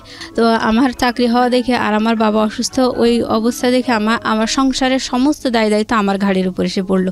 ইভেন আমার বাবা বলতে লাগলো যে হ্যাঁ আমি অসুস্থ, তা আমার ট্রিটমেন্টের জন্য তুমি লোন নাও। তো এই অবস্থায় আমি সংসার ঠেলছি, লোন আছে, সে লোনের কিস্তি দিচ্ছি, এরকম করেই মানে আমার বর্তমান লাইফ চলছে। তো এখনও বিয়ের প্রস্তাব আসলে আমার মায়ের পাড়া প্রতিবেশীরা বলে দেয় যে ওই মেয়েটা একবার বিয়ে হয়েছিল, মানে ভাঙার চেষ্টা করে এক কথা। এখন আমার একটা সরকারি চাকরি হয়েছে, এখন তো আমার একটু ডিমান্ড হয়েছে এই। তো সেই হিসেবে যখন আসে পাড়া প্রতিবেশীরা শত্রুতা করে ওই বিয়েটার কথা বলে ভেঙে দেয়, হ্যাঁ ওই মোবাইলে বিয়েটার কথা বলে ভেঙে দেয়। তো কিন্তু পাড়া প্রতিবেশীরা সবাই জানে যে আমি আমার হাজব্যান্ডকে দেখিইনি চোখে, এইটা কিন্তু বলে না। পরে তো পাত্রপক্ষ যখন বেশি আগ্রহ নিয়ে আমার মায়ের কাছে জিজ্ঞেস করে যে ঘটনাটা কি, কারণ অনেক ম্যারিড মেয়েদেরও তো বিয়ে হয় তাই না। তো আমার মায়ের কাছে যখন যায় তখন আমার মা বলে যে না, পাড়া প্রতিবেশীরা যা বলছে সব মিথ্যা কথা, এরকম কিছুই হয়নি। তখন তো বিষয়টা আরো জটিল হয়ে যায়, এবং সবাই মনে করে যে না, বাবা মা তো সন্তানের দোষ ত্রুটি ঢেকে, তাহলে পাড়া প্রতিবেশীরাই ঠিক বলছে, নিশ্চয়ই মেয়ে কোনো কেলেঙ্কারি করছিল আর ওর বাবা মা গোপন করছে। তার মানে সবাই ভাবে যে ওই বিয়েটা আসলে আমি খারাপ, আমি পালিয়ে গিয়ে বিয়ে করছিলাম, কোনো একটা অ্যাক্সিডেন্ট, আমারই দোষ, এটাই পাত্রপক্ষ ভাবে, আর মানে বিয়ে ভেঙে যায়। তার মানে চিন্তা করে দেখুন যে ও কিন্তু এখন ইডেনে পড়াশোনা করছে, ও কোনো পরিচয় এখানে গোপন করেনি এবং খুব সাহসীভাবে নিজের ভূমিকা এখানে এসে তুলে ধরেছে যে ইডেনে পড়াশোনা করছে। আপনি মাস্টার্সে পড়ছেন না? জি জি। কোন সাবজেক্টে পড়ছেন? পলিটিক্যাল সায়েন্সে মাস্টার্সে পড়ছে, ডিপ্লোমা করাও এবং একটা সরকারি চাকরি করে। আমি গ্রাজুয়েশন এখান থেকেই করছি, ইডেন থেকে গ্রাজুয়েশন করে, ইডেন থেকে গ্রাজুয়েশন করা, ইডেনে মাস্টার্স করছে এবং একটা সরকারি চাকরি করছে একটা মেয়ে, এবং দেখতে শুনতেও যথেষ্ট সুন্দর মাশাআল্লাহ। আমি ছবি দিয়ে দিয়েছি, আমার ফেসবুক পেজে আছে এবং ইউটিউবে আপনারা আসলে দেখতে পাবেন। এই মেয়েটার শুধুমাত্র পারিবারিক অবহেলা এবং ভুল সিদ্ধান্তের কারণে সামাজিকভাবে সে কতটা বাধাগ্রস্ত হয়ে একটা অনিশ্চিত ভবিষ্যতের দিকে চলে যাচ্ছে। তো আপনি আজকে কেন আসলেন জীবন গল্পে এই গল্পটা বলার জন্য, এবং এত নিজেকে একেবারে প্রকাশ করে কোনো পরিচয় গোপন করেননি, ছবি দিয়ে কেন আপনি সাহসী ভূমিকা নিতে গেলেন? আমি আসলে সাহসী ভূমিকা নিয়েছি কারণ আমি আমার দিক থেকে অলওয়েজ রিয়েল। ওকে, আমি কখনো মানে ঢাক গুড় এই ধরনের মানে আমার মা যেভাবে ঢেকছে দোষগুলো, আমি এগুলো পছন্দ করি না। আর কথা হচ্ছে আমি কখনো মানে কোনো কিছু জটিল বা রহস্য রেখে, কোনো কিছু গোপন রেখে, ভুল ত্রুটি গোপন রেখে আমার কোনো স্বার্থ উদ্ধার হোক, এটা আমি কখনো চাই না, আমি পছন্দ করি না এগুলো। তো আমার মা যেভাবে গোপন করছে এটা আসলে তারই দোষ, মানে এগুলো তো তারাই দিয়েছে, দোষ তো তাদের। এখন তারা এগুলো মানে স্বীকার করছে না, স্বীকার করলে দেখা যাচ্ছে হয়তো পাত্রপক্ষ তাদের সাথে বার্গেনিং করবে যে কেন এভাবে বিয়ে দিলেন। আচ্ছা আচ্ছা। আমার মা তো নিজেদের দোষ মোটেই ধরতে চায় না। আর কথা হলো যে কপালে ছিল, এই হলো বলতো সব সময়। তো যাই হোক, এখন এইভাবেই বাধাগ্রস্ত অবস্থায় আছে। তো আমার মা আপাতত একটা ঘটক ধরেছে, সেটা তারই একটা দুলা ভাই। হ্যাঁ, তাকে বলেছে যে আমাদের এলাকায় অনেক শত্রুর মধ্যে আমি বসবাস করি, আমার মেয়ের বিয়ে বারবার এভাবে ভেঙে যাচ্ছে, তো আমি চাই যে মেয়েকে অন্য জায়গায় এনে বিয়ে দিতে। এটা আমার মা আপাতত মানে এটা আমার ইনস্ট্যান্ট এই ধরনের আচরণ আমি পাচ্ছি আর কি, যেটা আপনার জন্য ভবিষ্যতে ভালো হবে না। ভালো হবে না, কারণ তারা কোনোভাবে আমার বিয়েটা স্বীকার করছে না।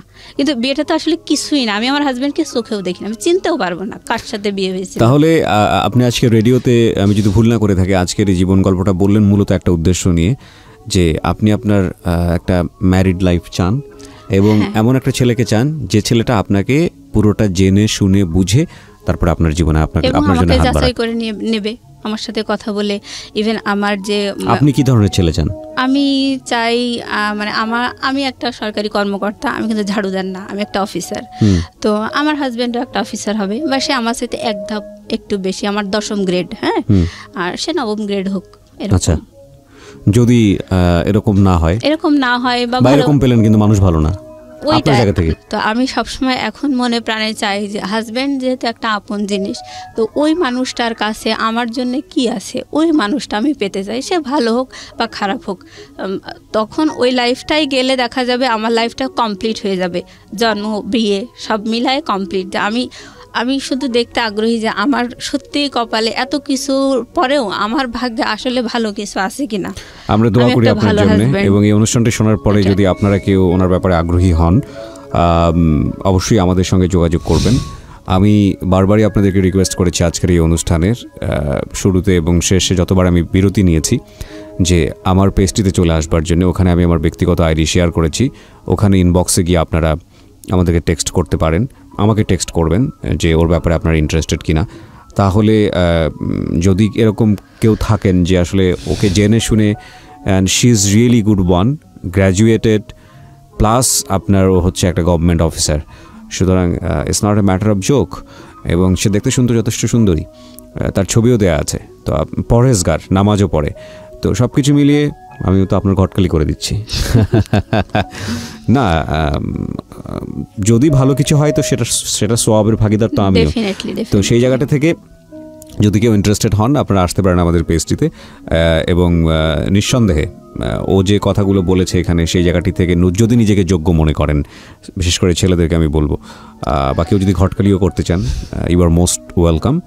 এবং আসলে আমার পেজে আপনারা ঢুকবেন, আমার পেজটি হচ্ছে www.facebook.com/kibria.rj। আমি আবারও বলছি www.facebook.com/kebria.rj, পেজটি আছে RJ কিবরিয়া নামে।